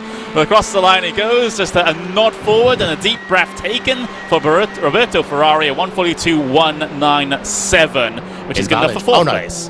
It is. It was very long coming back on that one, but the lap was valid at the end. Marcel T, the first of our German drivers, then heading himself. Oh, look, I promised I wasn't going to say it every lap, but he's in down towards Yunsao right now. On the exit of Yunsao. Oh, very not good at all on the exit of Yunsao there. His first and second sector's not that bad. Third sector's really going to hurt him, however. I think he lost at least half a second in the Hutzenveld car as he now comes through turn number 15. Down towards the start finish line. Pole gone, second gone. He's down to a 1:42.254. That puts him into 5th. It will. And well, Mackenzie Corniss, who's going to be our first Canadian driver to get themselves their qualifying lap started here. As Mackenzie, again, through Yunsao. Oh, very, very careful on the exit of Yunsao there. You can see the a little bit of a weird angle on his webcam. He's got his real-life driving helmet in the background there as well, and a couple of classic cars at the very top of the order. But we get to see him head his way across the line now, and let's see where that number 42 Canadian car places itself. Is it a valid lap for one and all? That's going to be 142.358. It's going to for 6th place ahead of Modica. And we've got another Canadian driver, eh? I will say, by the way, I do think that drivers must have a rule. At least close your wardrobe. At least he's got a tidy wardrobe, but close your wardrobe, drivers. Brandon Hawkin, number 99 car, on the way towards the start-finish line. A little bit slower in sector number 2 to what we've seen our fastest drivers do at 25.620 sector number 1. Past the start-finish line at 142.053. That will give you the outside of row number 2 for the time being. It will do so. Hawking getting himself up there for Canada. Now our first Australian, Jake Blackhall from Pure Sims Esports, wheels that Hyundai through Yunsao. Now, of course, it's a shame under this format that we don't get to see the full lap on board with these drivers. We only get to see the final couple of corners, but it's still very, very interesting to see these times come through, and you're just always sort of second-guessing yourself. Are they going to make it in time? Are they going to have a valid lap? Are they going to have a good valid lap at that, especially given we don't get sector deltas here in our current version of the overlay? But across the line he goes, a 141.765 for Jake Blackhall. That is going to be good enough for 2nd place right now, as long as it's valid, and it's not. It's not. You can just see the hang of the head as Blackhall going to have to start from the rear of the field. It's not been going well this evening, this morning if you're Australian, for the Australian drivers. Now over to Jahi Han, number 92 car from Korea. Just as we look at the Logitech G headphones, I just noticed, because as well as the t-shirts, all these drivers having to use different headsets as well. That can be a distraction for some of these drivers. Of course, we're used to using our Audio Technica or Sennheiser headphones as commentators, but the drivers, they have their own idea of how things go. 2nd place there for Jahi Han as we now turn over to Gollenbeck. Will, as it's Korea P1, P2, as we get our first core sim racing car out there. It's the number 19 German driver of Marius Gollenbeck. Let's see how well the core cars fare in this one, given that it's a closed qualifying session and they are unable to work together to string each other, to string laps together and to make sure their drivers are in the best place possible. It's just them versus the track now. Marius Gollenbeck will set the baseline for them as ever as he heads his way across the line now. 141.723 for Marius Gollenbeck. That is good enough for 2nd place. He splits the Korean drivers. There's a number 19 car on Marius Gollenbeck. We're in to the tasty section of the field now. Jake Maloney heads himself in towards Yunsao as his 2nd sector of 36.6. That's on target. Very good 1st sector, 25.834. So Jake Maloney now just got a couple of corners to go. You know what, I really don't blame the air conditioning unit behind him, as into the final corner, the left-hander, turn number 15, he comes, and it's a slower lap time, 142.605. That is going to put him in 10th place. At least this Australian driver setting a time, getting himself on the grid, but now this is Victor Miranda from the Energy Sim Sports team, our 2nd Brazilian to qualify here today. Of course, home track, home circuit, typically should do well, well, we'll just have to see how the lap time turns out at the very end of this one. So Kim maintaining that pole position for the moment. There's a little bit of a question mark over that time considering track limits, but we will get word to you from the race control if they decide to take any action with regards to that. Miranda across the line though, ahead of his teammate in P4. Miranda, best product placement of the day, by the way, is Corentin Gunez. Then we go on board with him in core sim racing colours on his background. 23.3, that's a very good 2nd sector, very good 1st sector as well there for Corentin Gunez then. Working himself through the final couple of corners in the 03 car after him. 2 more to go, the 2 United Kingdom drivers. What can Gunez, winner from race 3, do? The answer, 141.549, 2nd place for Corentin Gunez. It is, and now here comes Kieran Harrison. We've only got 2 drivers left to go here, Will. We got Kieran Harrison, and then we'll have Thomas Gibson as our final driver to set a time here in the Super Pole qualifying for the 4th race of the season. Kieran Harrison What sort of lap time is it going to be? Because we've seen Brits at the pole position before. We've seen, of course, Guinness take pole position for France in that previous race. But right now, it is Kim at the top of the order, pending stewards review. There's not much they can do about the grid, but they might give a penalty for track limits at the end of this. But we'll have to wait and see as Kieran Harrison heads his way across the line. Now it's a 1:41.291. It is pole position for the 93 Brits. So one British driver is guaranteed to be on row number 1. What can Thomas Gibson do? The last driver here, and hey, I get more of the lap to commentate on this time by. It is a very good sector number 1, 25.431. Sector 2, a 36.267. As for the final time in qualifying, into Yunsao comes Thomas Gibson in the 04 United Kingdom car. He's got a 1:41.288 to beat. To be on the front row, he needs to do better than a 1:41.326. Out of turn number 14 to beat of the boxes, in through turn number 15. He comes right down to the arm code barrier to try and tighten up that corner as much as possible. It's going to be pole position by one. Oh no, he does get faster. It's showing 1/1000th of a second, but he gets it by just 2/100ths of a second, Connery. That was close. That was incredible. Imagine if that was, of course it took a while to update and get the right time, but imagine if that was 1/1000th of a second he was able to get pole position by. It's still such a tight margin, but my word, Gibson at the dying moments of the session. I mean, he had no choice but to do it at the dying moments of the session, given he was the last driver to qualify, but Gibson, what a lap. We almost had ourselves the 1997 European Grand Prix where Jacques Villeneuve, Michael Schumacher, Heinz Howard Frentzen got exactly the same qualifying time. If that was going to be the case, it would have been 1/1000 separating P1, P2. You know what, Connery? I think we should do more Super Bowl qualifying on these types of races. That was fun. Yeah, it was. That was a really fun format, actually. I'm pretty happy about that one. Yeah, Thomas Gibson, pole position, and it's both the Brits at the very front of the order. Front row lockout for Team United Kingdom. Of course, Kim is up there, and I'm hearing from race control that there was no track limits infringement for Kim, largely because pretty much everyone was doing the same thing through the final corner, so that you can't really punish everyone in that situation. So that lap time will stand for Kim, so he will start in third place here. He'll start in third place regardless if it was a valid lap, because that's just how iRacing works. But yeah, no penalties out of that qualifying session, it seems, at least for the front couple of cars. Yeah, we've got to thank the genius that came up with Super Bowl qualifying, because that was fun.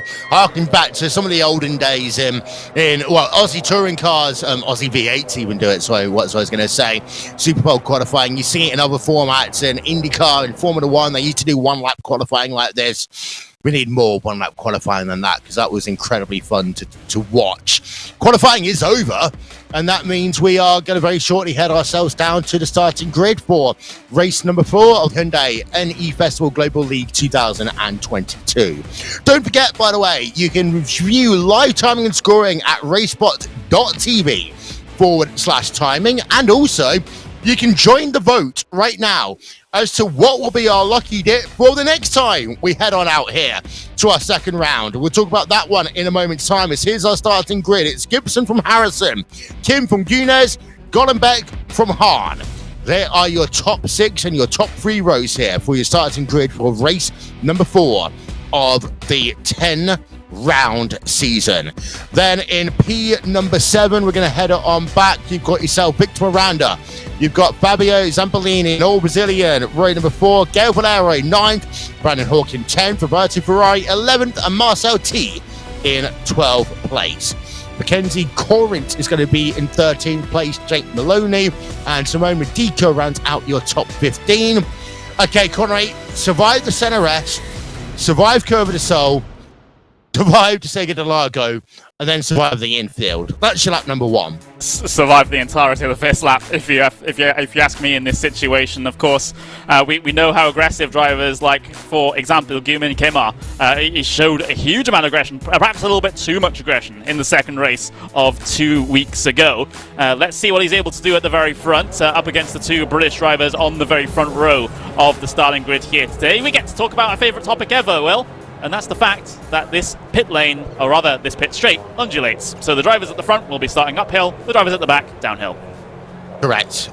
It's not as bad in the TCR car compared to what you'd have in open wheel cars, etc.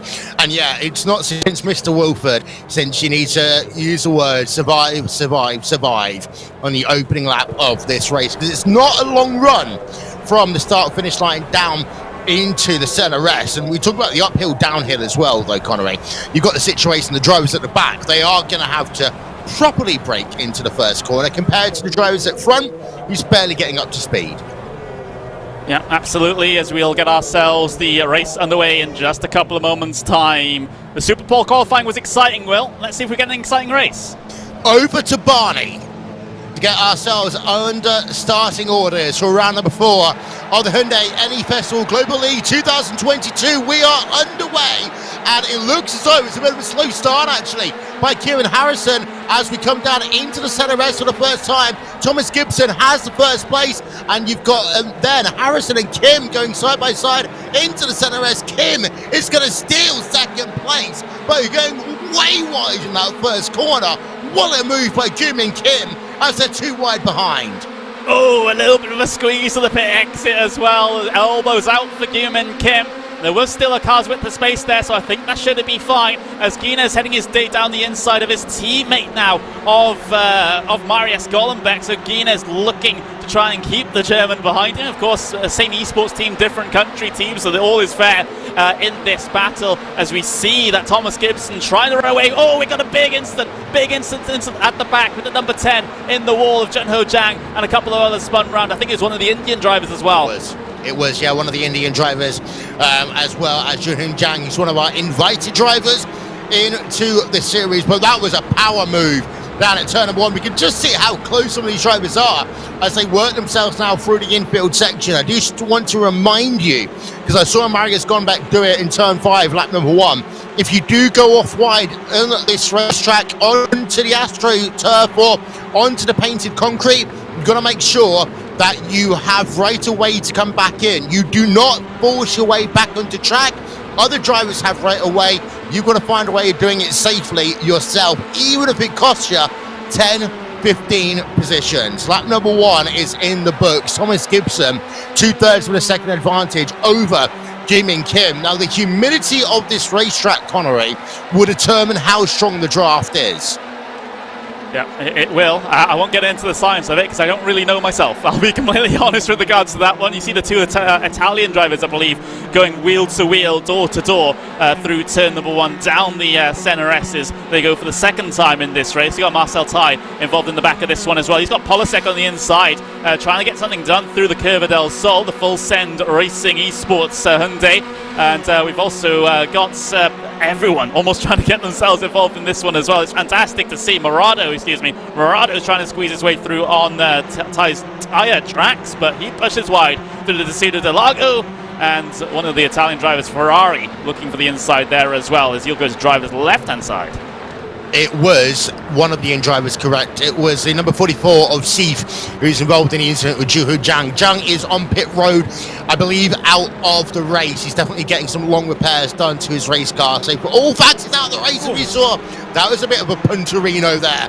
Down at turn number 8 on track. The drivers now head for Pinheiro. So the driver who got himself the contact is okay. And then we just turn ourselves back. The number 97, Jake Blackhall. It was Mirando then, who is the driver who caused the contact. And there's an incident earlier on. That's what we saw with, it's a secondary impact. And that was Shahid there. Jahun Jung, basically coming back onto track into the racing line. That is what you hate the most, Connery. Yep, it is. Don't get me started about rejoins. I think it's become a meme for me now. It gets mentioned when I'm not even on the broadcast that I don't like them. So that's when it's become a running joke on RaceSpotTV. But there we go. As we look at the front of the field, heading their way through the center S's, and well, Kim has quite firmly established himself in second place here, and he hasn't allowed Gibson to get away in first whatsoever either. The draft is pretty strong around this racetrack, so that's why these packs are keeping themselves relatively close together. Gibson needs quite a big time delta in terms of clear air lap time for him to try and pull away and break the draft. So unless he's able to do that, he's going to keep Kim, he's going to keep Harrison, he's going to keep Guinness, Golombek, Miranda all in that slipstream. On board with Gumi and Kim right now in the number 23 car. Second place on track has closed up to the rear spoiler of the number 4 car of Thomas Gibson as they just work through Ferradura and Curve de Longina and now into turn number 8 on track. And you can run over that Astro curve there on the left-hand side of the track and also on the right-hand side through turn number 8. You can see the drivers using the curbs a lot here. It's a bit technical, but the flat curbs like what you have at Interlagos, they are great for running over. You have that tracks like Imola as well. They really don't upset the balance of the car as much compared to what we had at Montreal about an hour ago. Yeah, so you can be a lot more aggressive with them. Definitely much flatter than, like you said, that we saw at Circuit Gilles Villeneuve. Of course, you do have to be careful though, because there are some instances where you can get yourself an off-track and a slowdown penalty if you take too many liberties with them. He's on board with Karen Harrison. Then he's in 3rd place and just about gaining in the slipstream down towards the center rest. Does Harrison decide to capitalize on a move down the inside? Yes, he goes for it. Great move there by Harrison, waiting until the very last moment to switch down to the left-hand side. And once again, here in the series, it is United Kingdom 1, United Kingdom 2. And actually, look how close now Gunes is to the rear of Kim as they work down onto the Retro Aposta. This could now, and you can see the teamwork coming in. Yes, it is a single-car championship, but the teammates want to help each other out. Gunes is trying to get the toe there from Kim and Harrison ahead to try and get past Kim on the run down into the Sega de Largo. However, Kim had that one covered. That's the benefit of having cars as part of the same esports team, is that you can get these cross-country allegiances, shall we say. So yeah, that's why Kim is very much up against it in this battle here. He's surrounded by core sim racing cars. You see in the back, well, just inside the top 10, it is Zampolini down the inside of Cornice, and we've also got Hawkin, the other Canadian driver, involved as well. Cornice cracking open the inside there through the left-hander at the bottom of the hill, and let's see if we'll see 3 wide into the next corner. We will, as Hawkins sends it down and in. Big slide for Zampolini off the corner, but well held. That was great. 3 wide there down at Big Bato here at Interlagos. Ironically, I've just been talking nicely about the curbs. The way that one all played down was the fact that we saw the driver just basically trying to get traction over the curbs. The car wanting to point straight when he was still trying to turn. But 3-way battle, and they all end up coming out of it relatively unscathed. So great driving here at Interlagos. We still got over half the race to go, as Harrison had the little cheeky half look down the inside. Now maybe you'll start seeing drivers do that, cover off the inside line down into the center edge. Just arc that car. It's called diamonding off the corner into the center edge. Just trying to stop the driver behind, sliding it down the inside of you at the last second. Yeah, and here we go. Guinness looking to the inside of Kim, but he's going to duck back in line from that far back into the Cedar de Lago is not really a done move. So that's why he decided to back out of it and try another place on the circuit here. Again, just showing the nose. There's no threat in any of these moves for Guinness. It's just to put the driver ahead of him off his kilter. As we look back through the field here, Cornice again getting himself stuck in with Zampolini here. Zampolini very wide on the outside of Ferradura. He's going to lose that position, and now we're getting to see Maloney sending it down the inside in the TTR Esports car. Becomes the outside though for the Pinarino. That's not the line you want to be on, and as a result Polasek has gained the position out of that, and he might gain one more as he looks down the inside of Zampolini. Yeah, and this was the battle with Valero Miranda and Hawking a lap ago. They almost go 3 wide again in the battle for Cornice, Zampolini and Polasek. So a lot of battle going on in the mid-pack here. So we want to, of course, make sure we show this to you, and not just a battle going on for the race lead. I want to talk psychology for a moment, Connery. Because we know that Kim had some big moves and also was involved in incidents in both race number 1 and race number 2. If you've got 3 course and racing drivers in the top 4, as Gibson Harrison in towards turn number 1, and this means that Kim goes around the outside. The move he did down at turn number 1, lap number 1, but this can now give Guinness a much better run as they head themselves off of the curve. So you can see just how close Gunes is, and Gollenbeck might be trying to come along for the ride as well. But now Gunes has a much better run, trying to get the draft or give the draft was Harrison there. And now Gunes side by side, and Kim involved in the incident there, pushing wide down in turn 4, turn 5. Course Sim Racing teammates working together. That's all I'm going to say about that one, as Kim cycles down into 5th place. He's ahead of his teammate now, so at least he's not going to be coming under threat from behind anymore, as that's the situation there. It's going to be very, very difficult to try and break down this Course Sim Racing wall.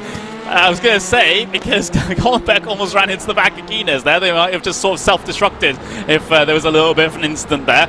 But yeah, that's what any driver has to deal with up against cars of all the team colours at the very front of this order. And you can see Kim getting frustrated at that as well. He's riding on the back bumper of Marius Gollenbeck. Here's the contact in the corner, squeeze to the inside, but there's only so close you can get in online racing, especially when you're continents apart.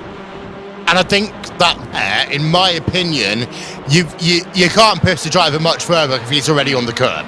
Simplest answer. You can't push the driver off of the white line. Simple as that, in my opinion. So Gibson then from Harrison, from Gunes, from Gollenbeck, from Kim, from Hahn, Miranda, Valera, Hawkin, and Corny. They are your top 10 into the second half of the 4th round of the championship. And down to the inside will go Gurman, Kim, shoulders, elbows, the entire part of the car out. A little bit of contact then with Marius Gollenbeck as they work through the center rest. And Kim has the line through the curve of the soul. Now, the issue with Gollenbeck is Hahn's in the mix as well and has the inside line. Some of your own medicine, Course Sim Racing, say Team Korea, as Gurman Kim moves to the left-hand side of the circuit, trying to help out his teammate. We're going to see 3 wide, almost on the way into the Interlagos. Gollenbeck completely bails out of that entire situation and comes back onto circuit, has to do so safely. Still trying to fight it out with Hahn here, as Hahn almost shoulders Miranda off the circuit there. They all keep it on the grey stuff. It's getting a little bit tense back here. To quote my good commentating idol, Tony Schiavone, this is what TCR racing really is all about, as now we've got this battle going on, P4, 5, 6, 7 on track. Gurman Kim, Marius Gollenbeck. Now that was very close to the center S. Gollenbeck, I could understand why he just decided to go wide at turn number 5. I'm more worried about what happened when he came back on track, because that was very close to an unsafe rejoin. And yeah, Conway, I am going to get you an unsafe rejoin t-shirt by May. Yeah, I mean, we do have a RaceSpotTV merch store now, so yeah, just dropping that in there. But for Victor Miranda, of course, he's not got RaceSpotTV merch on his mind. He's got the rest of the 8 minutes that we have to run on his mind, and to see if he can get past Jae Hee-han here for 6th place out there on circuit. So that whole battling and that whole sequence has just sort of spread out this leading train for the moment. I don't think it's quite enough for them to be able to break the draft, as you see the big send down the inside at turn number 1 that the driver Miranda has tried to pull off, but gets caught out on the outside there. That's not going to be ideal. A shrug of what the hell's going on there. I'm not sure what you could really do in that situation. Yeah, again, if I was able to translate the thoughts, I'd probably end up having to make this a mature language broadcast, because I can tell what Miranda was saying with the eye contact and the hand gesture, but definitely not broadcastable. And it does mean that he's now 1.4 back from Hahn in the number 92 machine. We're cycling down the field a little bit as we've got ourselves another little battle going on. The number 13 car is just at the rear of this. That is Marcel T. And you've got then Jorge Flores and Fabio Sampolini, P16, P17, scrapping it out as they head into Ferradura. Yep, they are. So tight up behind at the moment, and we'll get to see a view of the replay of that instant. Oh, Sampolini getting completely ploughed out by T there, and some other third parties getting themselves involved. Is that the second race week in a row we see Marcel T front to rear contact into turn number 1? I remember that happening at Knock Hill. Yeah, I think you're right. I don't know if it's T that got hit or T was being got hit, or was the hitter, the punter in this case, because you need to have a punter for a punterino.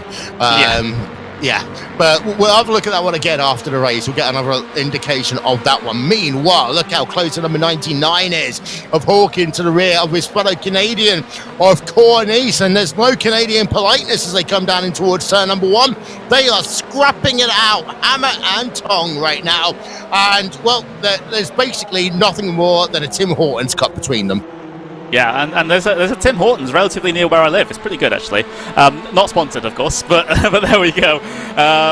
The two Canadians, the 42 and the number 99, of course, their primary concern, actually, would be their fellow North American behind them of Polasek, who's tagged onto the back of them here. Of course, we got Cornice and Hawkin trying a little bit of bump drafting down the pit straight, and of course the down the Retro Aposta in towards the Desida de Lago. So they're really going to be helping out each other, which they're entitled to do as country teammates. So Polasek will have to try and find his way through on this one.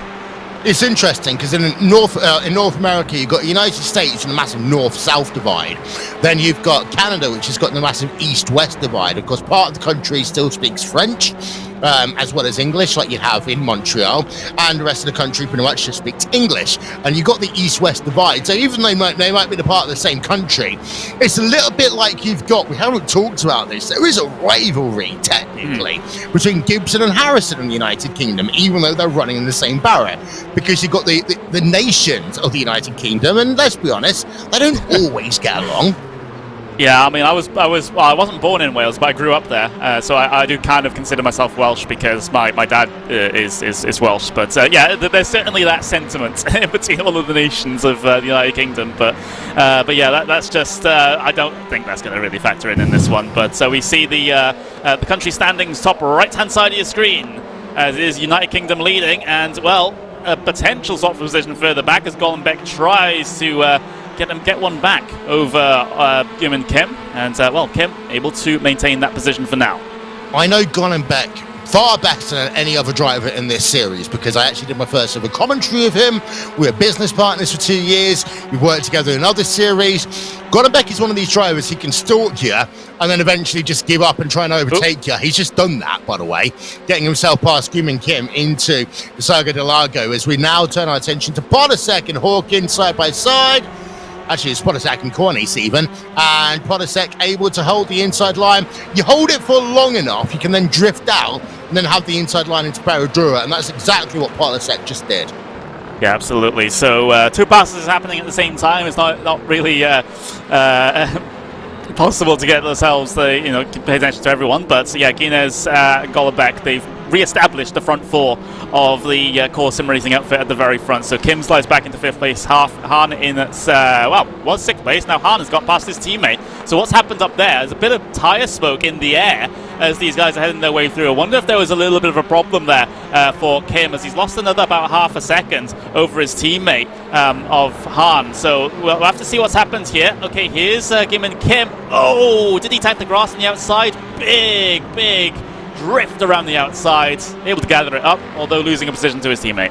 Now, I did notice in one of the races earlier on today that, well, there was only other one early race of the day, but Kim was doing a lot of changing of, I believe that might have been his brake beers in the car. But it's also worth noting that this is the hottest race that we've had all season by a country mile. We haven't talked about, tyre wear or anything, but touch the grass and the tyres being a little bit more toasty, you can end up with that, especially down at Pico de Pato like what we saw. So not unsurprising, but Kim, the first driver to really suffer the effects of oversteer in this race. Yeah, he is, and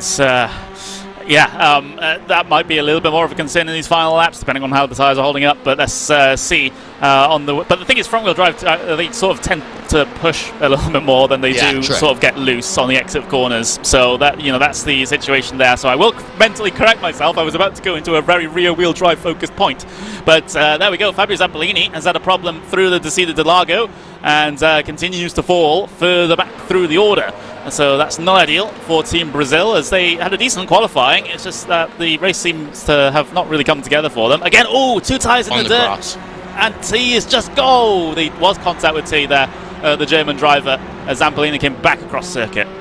I remember Ben Cornette did that once in a World Championship Grand Prix Series race, and he was never able to live it down with me on commentary. And it's very easy because you've got the curb. You just need to make sure you actually get to drifting a little bit wide by the time you get to the curb, not 10 meters early like what he did. We're down to 1 minute 20 remaining in this race. I'm just having a look at the lap time. It's 1:41. We will get ourselves the white flag this time by. Barney is up in the air, waving the white flag vigorously, and a potential change for the race lead down in towards turn number 1. Harrison versus Gibson as they come down the center rest in the last lap of the race, and we did think they were going to start fighting. Gibson has the race lead. Harrison in second, Gunas in third. The number 17 car off, and that is Miranda down at the center rest. That would also have been hitting the grass on the outside of the corner. And Gunas wants to come into the fight, not able to do so. With now about half a lap of this race to go.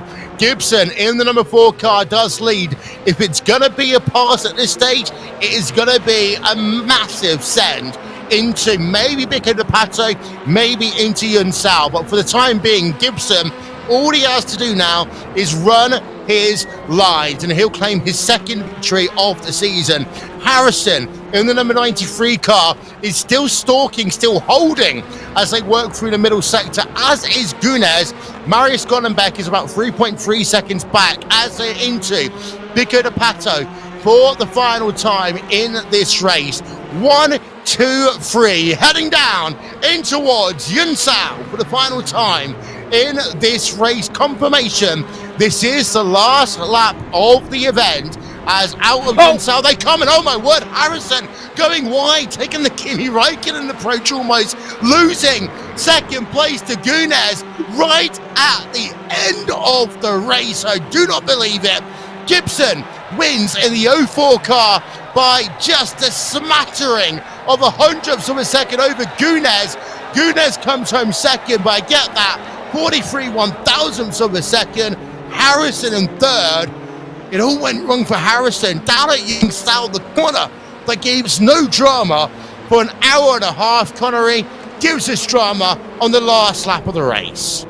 That's a big change with regards to the Drivers' Championship, but I gotta say, how close was Guinness to getting that race win there? I saw him pull out and try to get the side draft up towards the start-finish line. It was certainly much closer than what the nose-on angle that we got allowed.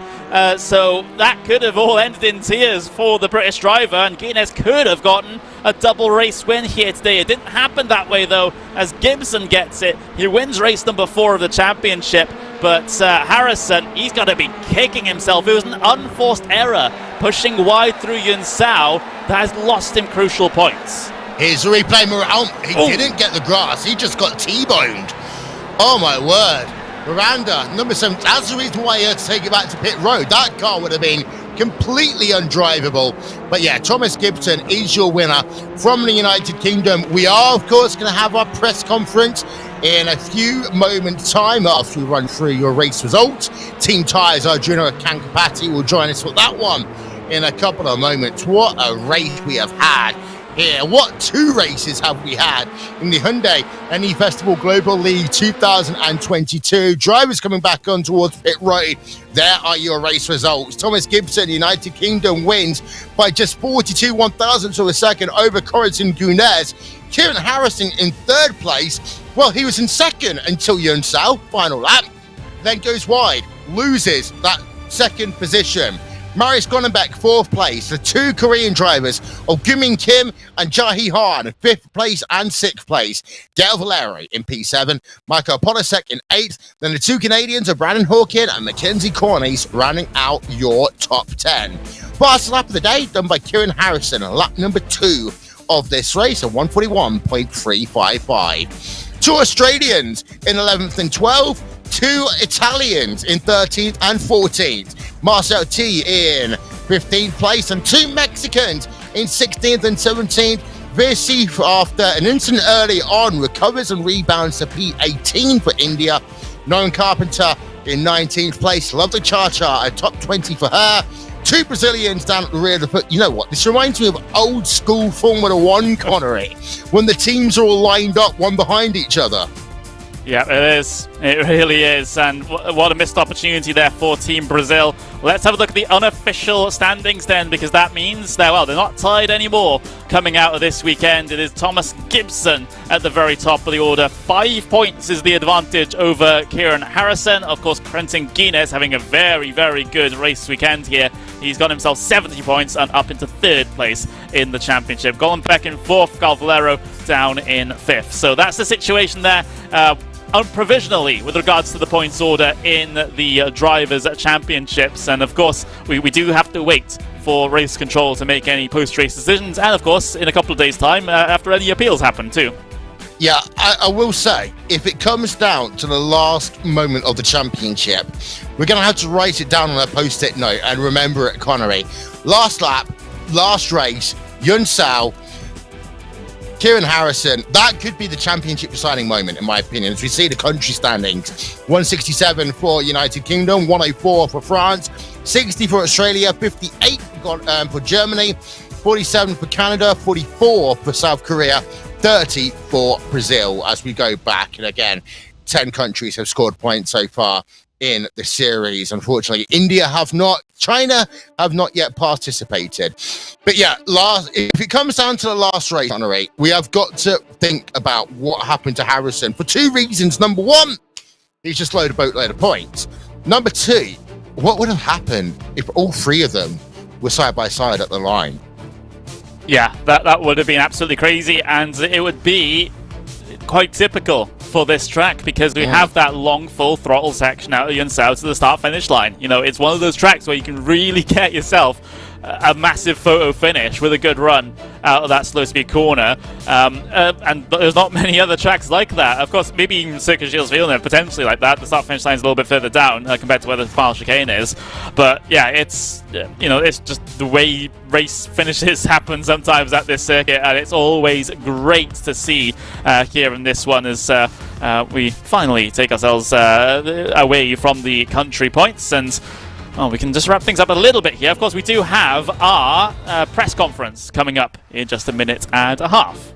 Yeah, and, well, before we head ourselves over to the press conference, what I can say is Super Bowl qualifying, absolutely fantastic. And I think that we should always consider that if we ever come back and have the option, because we won't have the chance to do Super Bowl qualifying again this season. Once your lucky dip option has been voted for, you can't re-add it into the cycle of what might be chosen. So your next 3 options, as I said, RaceSpot.wtf/lucky dip, is either a rolling start, a sunset night race, or everyone having to basically do the TCR version of a Joker lap and come down on towards pit road to drive through the pit lane.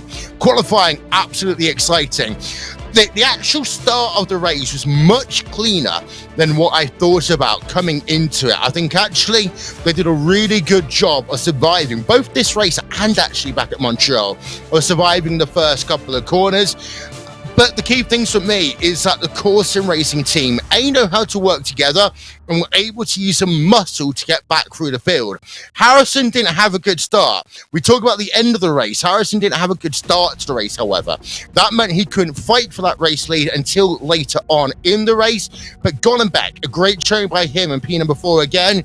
And, now Quentin Guinness really has got a chance at the championship. But let's hand it over to Arjuna Kankapati and your press conference, which starts right now.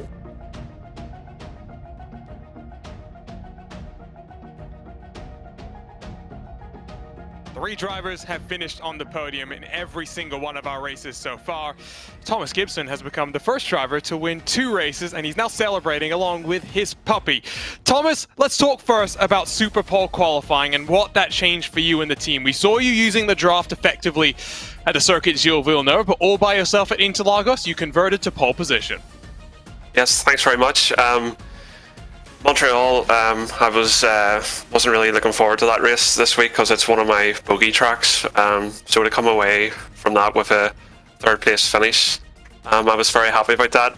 And going into the Super Pole for the 2nd race, I was quite confident. Interlagos is one of my favourite tracks. I've always had good results there, so really happy to actually nail a lap for once in qualifying, and that set me up nicely for the race. each of these weekends has a very distinct flavor. So you say you don't like the circuit Gilles Villeneuve, but Interlagos is all about draft. We saw some battles between your teammates. Yes, you're not all fighting for the same country here today. Were you ever a bit concerned about that run all the way out of Yunsao up the hill to the start-finish line? Yeah, I was. I made actually a couple of mistakes, almost running onto the grass on the exit of the final corner, and on the last lap especially. But Kieran also followed me in making the same mistake, so that I got away with that one, to be honest. Between the two of you, Kieran Harrison, of course, representing Team UK as well, you guys are running away at the front of this championship. What's it going to take to keep up this pace, keep up the consistency of the next couple of rounds? Yeah, we just have to keep doing what we're doing. You know, we're pretty confident in our own ability, but as anything can happen, we can have a couple of bad rounds quite easily. So we just need to keep on top of things and yeah, push on. 2 victories now in this 2022 season for Thomas Gibson. Thanks for joining us. But we move over now to his teammate for Core Sim Racing, but his competitor in Corentin Gunes now. And Corentin finally breaking up from third to the first 2 steps of the podium, winning race 1, then coming second in race 2. What was this weekend like for you compared to that first one that we had? Yeah, that's a relief for sure. I mean, last week was 2 weeks ago. Was quite chaotic for me because I think I had the pace to do much better, but of course I got the penalty for race 1, which was, I think, kind of deserved, to be honest. And then yeah, race 2 was also quite chaotic with the contact with Gumin. And yeah, I mean, today is just a good relief, winning at Montreal. I think which is one of the toughest track of the season, and yeah, today it was quite unexpected at the end with Kieran and Thomas running white, but yeah, definitely a very good week for me, and I hope it's gonna be the same for the next weeks. I like the honesty, actually owning up to a mistake, something we don't see too often in sim racing. But you talk about the chaos. That's what TCR racing is all about. One of our colleagues here at RaceSpot calls it totally chaotic racing. How do you manage to calm yourself through that? How do you make sure you keep a cool head? Yeah, I mean, you have to... Can you repeat the question, please? Basically, how do you not manage to get mixed up in all the chaos as much as you can? You have to stay like really focused. I mean, in your race, I mean, what happens around you, you have to really stay focused and not do stupid mistakes like I've done maybe last week, I think. And yeah, just chill, like do your race, and yeah, do not take too many stupid risks, I think. Now, in terms of your teammate Gael Valero, how much are you guys working together? Of course, you're kind of on opposite sides when it comes to, you know, most weeks competing in some of the other championships, but now you've got to work together. How closely are you guys interacting? We are not really working together, to be honest, like not at all, because I think we're quite strong with core guys, so we are mainly working together. So yeah, we're not really having chat or anything with Gael. It's just between us core guys. Congratulations on the run, congratulations on the victory. We'll see you in a couple of weeks' time. Now over to our final of these interviews. We're joined by Kieran Harrison, who again, 4 races, 4 podiums, but got to ask you about the mistake on the final corner today that stopped you from getting into second.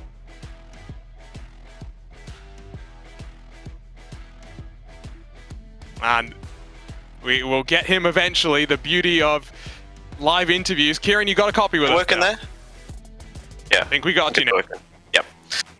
Yeah, that's a really frustrating one for me, that mistake. I basically followed Thomas off, and had I not with his run, maybe I could have got the win as well, but it's still not too bad. At least I lost out to another core car. It's still a solid result. It's not like I ended up in the wall, which was a bit of a concern for me there. It was fast approaching on the exit, but yeah, it's still a really solid day for me, so I'm overall pleased. In terms, I asked this to Thomas, but I'll ask you as well. Team UK is running away with this, but now surely you're a bit concerned about your counterparts for Core Sim Racing behind, because it was a great weekend for the entire team. 1, 2, 3, 4 lockouts in both of the races. Yeah, I mean, we seemed really strong this week. I'm not sure particularly why. I never expected to be able to beat Corentin at Montreal, he was fast all week in practice. But yeah, it seems to be the main competition comes from in-house at the moment. A couple of other guys have been particularly quick as well, especially Guman Kim. He was right up there in quali as well, and at the start of the race. But yeah, it seems quite competitive just within core at the moment. How do you like these lucky dip options that really throw a wrench into your preparation? Super Bowl this week, who knows what it'll be in a couple of weeks' time? Yeah, I think it's interesting. I think this was certainly an interesting format, putting it in reverse order from championship position. So I guess that would have been interesting to watch. I'm sure I'll find out later when I watch it back. But yeah, I just hope we don't get a night race at a track without floodlights. More chaos, that's what we want to see. Thanks for joining us, Kieran. That's going to wrap up our post-race interviews. Now let's go back to our team at RaceSpotTV.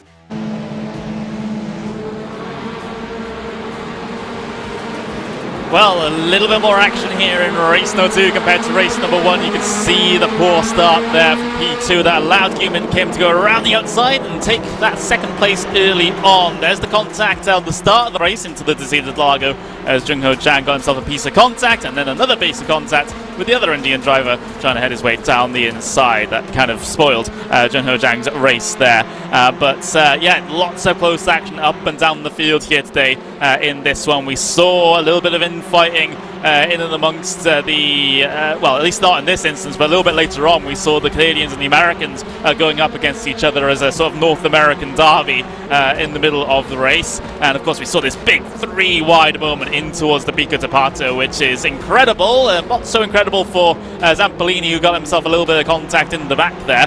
But either way, it's you know, it was typical TCR action as well, as a Jonah referenced, totally crazy racing, I believe was the term that he also tried to reference off someone else. So there we go. Indeed, so much more action going on later in the race. America battling it out with Brazil, for example. And the thing about this race was a bit of a wider track that meant that drivers, for the most part, could really battle it out 2 and 3 wide at points. 3 wide, though, down into Pico de Pato is something that I haven't seen in a while.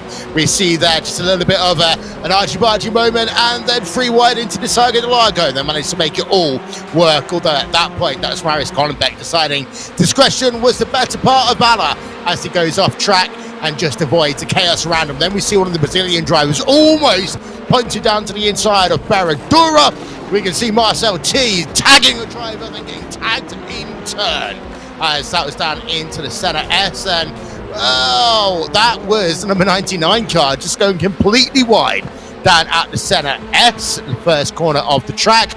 More battling going on towards the end of the lap. That was again one of the Canadian drivers of Corntese, and you also had one of the Americans as drifting started. That was with your number 23 car, Guman Kim. Drivers hitting the wall almost. That was a number 5 car catching the grass down at the 5th corner on track. And this is a look at what happened with the number 23 machine and others as they come through Yun Sao in the race. And then finally we're heading ourselves down to the last couple of corners of the race, and oh, this is what happened on the white flag lap. That was with one of the Brazilian drivers, and now we're looking down what happened at Yun Sao. And actually what it was is that Kieran Harrison just pushed wide going into the corner, was on the rumble strips, and it completely messed him up. As there is a look at your 1, 2, 3. We're going to get this super slow-mo replay, having a look at that one down into, that wasn't down into Yun Sao actually, this is down into turn number 5, looking at how close these drivers were together. But that's your highlights then from race number 4 of the Hyundai EN Festival Global League. As we welcome you back, my name's Will Vincent. That guy is Connery Maddock. It's that guy over there. That's Connery Maddock. Connery, we've done 4 races. We've got 6 to go left in the season. All 4 have been different challenges. However, at the top of the field, the drivers have been the same. It was a 2-horse race in the championship. Now it really is a 3-horse race in the championship. Corazon Gunes with a 1st place and a 2nd here today, moving himself into championship contention. Yeah, it was interesting with Karankinas in his interview just saying that he didn't work at all with Valero, who is his country teammate. That's an interesting situation to me. Of course, there is some sense in it because you don't necessarily want to share setups across teams because there's another league that potentially that team might be able to use that setup to their advantage and work out all these secrets. So it's an interesting predicament. I thought they would have at least practiced together or something like that, but apparently not. I have to wonder if that's the same for the German team as well with Gollenbeck and T. So between Core Sim Racing and Team Hoistingveld, who have been have shared a track together many times over the course of their histories on iRacing. So yeah, it's an interesting situation. It seems like Core want to get their own team cohesion together more than the cohesion between the countries. But it's worked out for them. That's all I can say. It's worked out for them, and they've kept the vast majority of people behind them. Another 1, 2, 3, 4 finish in this one. It was threatened though by Kim. He got himself up there, good qualifying, and started going side by side with them. But the thing is that there's only so much you can do when you've basically got all 4 drivers up against you. Yeah, and Gum Kim, elbows out driving, that is what TCR really is about, elbows out driving. So I'm not going to, I mean, that first lap, we didn't see it on the highlights, but that first lap move down into the center S for Gum Kim, that was incredible. The way he was able to do so last minute, just go around the outside, slam it down onto the brakes, and go through the second part of the center S. And on the opening lap of the race, you can use up momentum on the outside of the curve of the Solar. So that worked out fantastically for him.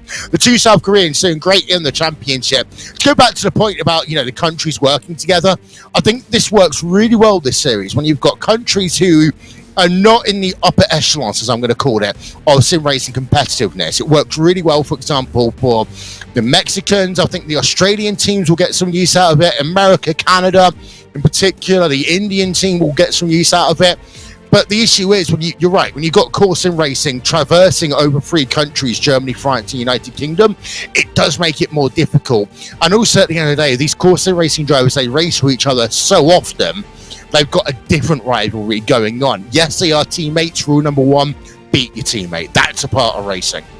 Yeah, absolutely. And we'll be seeing more of that in the next couple of rounds, because remember, it is the 2 British drivers that lead the championship. At some point, they're going to have to fight amongst each other for that top spot, and the team situation just gets thrown out the window.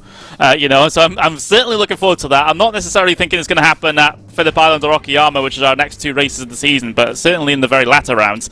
Everything's potentially on the cards for in terms of trying to make moves for that top spot. So we've had our rounds in the United Kingdom. We've had one of our North American sets of rounds, and now we're heading to Asia, Australasia for our 3rd set of races in the championship. Phillip Island is a track that I have covered a number of times in Grand Prix racing competition here on iRacing. Touring cars, it's a very different animal. Of course, it's used a lot in MotoGP. That first corner is flat out in a Formula car. The issue is you track naturally wide in a TCR car because of the fact it's front wheel drive, because of the fact it pushes. The oversteer issues that you have going through Lukey Heights, turns 9 and 10 on the track, is completely different. You actually want the car to over-rotate a little bit compared to a Formula car, when the car you want to under-rotate. Then, of course, the final corner, it's, again, pushing the car out wide. You're going to have to be careful there because you're flat out from pit entry all the way down into turn 2, which is a very long 180-degree corner almost, where you've got the outside line again, can work fabulously. And don't forget, because of those very wide and long corners, those medium to high-speed corners, it's going to put a lot of energy through those front tires. And with a front-wheel drive car, you're already putting a lot of energy through the front tires. So that's going to be an interesting situation with how drivers deal with that setup-wise to make sure that those front tire temperatures are kept in check, because otherwise they'll be starting to fall off a cliff towards the end of the race. So we'll have to see. It's going to be a very intriguing event for that reason. And, of course, race 2 is going to be pretty interesting, depending on which lucky dip situation we get as well. Yeah, and the final part about Phillip Island is you've got that double hairpin, turn 5, then into turn 6. That will be really entertaining to see how the cars go 2, maybe even 3 wide. Okayama, well, it's a track that so many people have run on sim racing. It's one of the first tracks that you often run on sim racing, ironically, in cars which are not a million miles away from TCR style racing cars. So that's going to be interesting. Again, the 3 lucky dip options, you can go to RaceSpot.WTF /lucky dip, all one word, RaceSpot.wtf/lucky dip.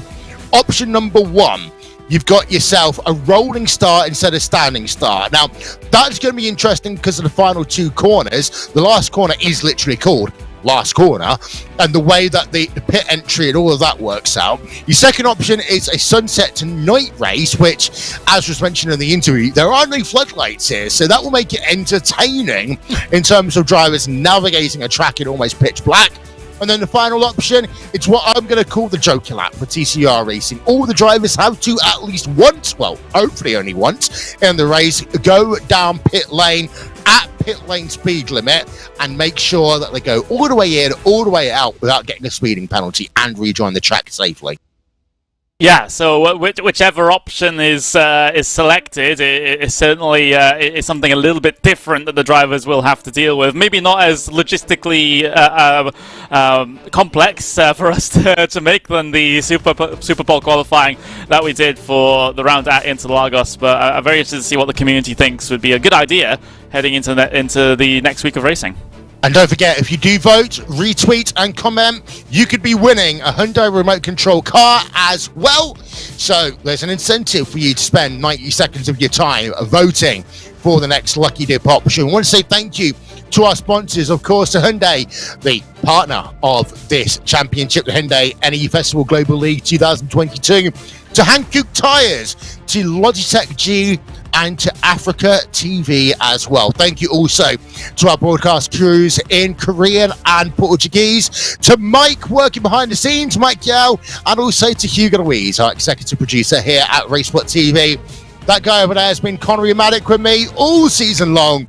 My name is Will Benson. It's been 2 great races here today at Montreal and also at Interlagos, and we can now say goodnight from the second race day of the Hyundai N Festival Global League 2022. Congratulations to Corazon Gunes and congratulations to Thomas Gibson, your 2 winners here today.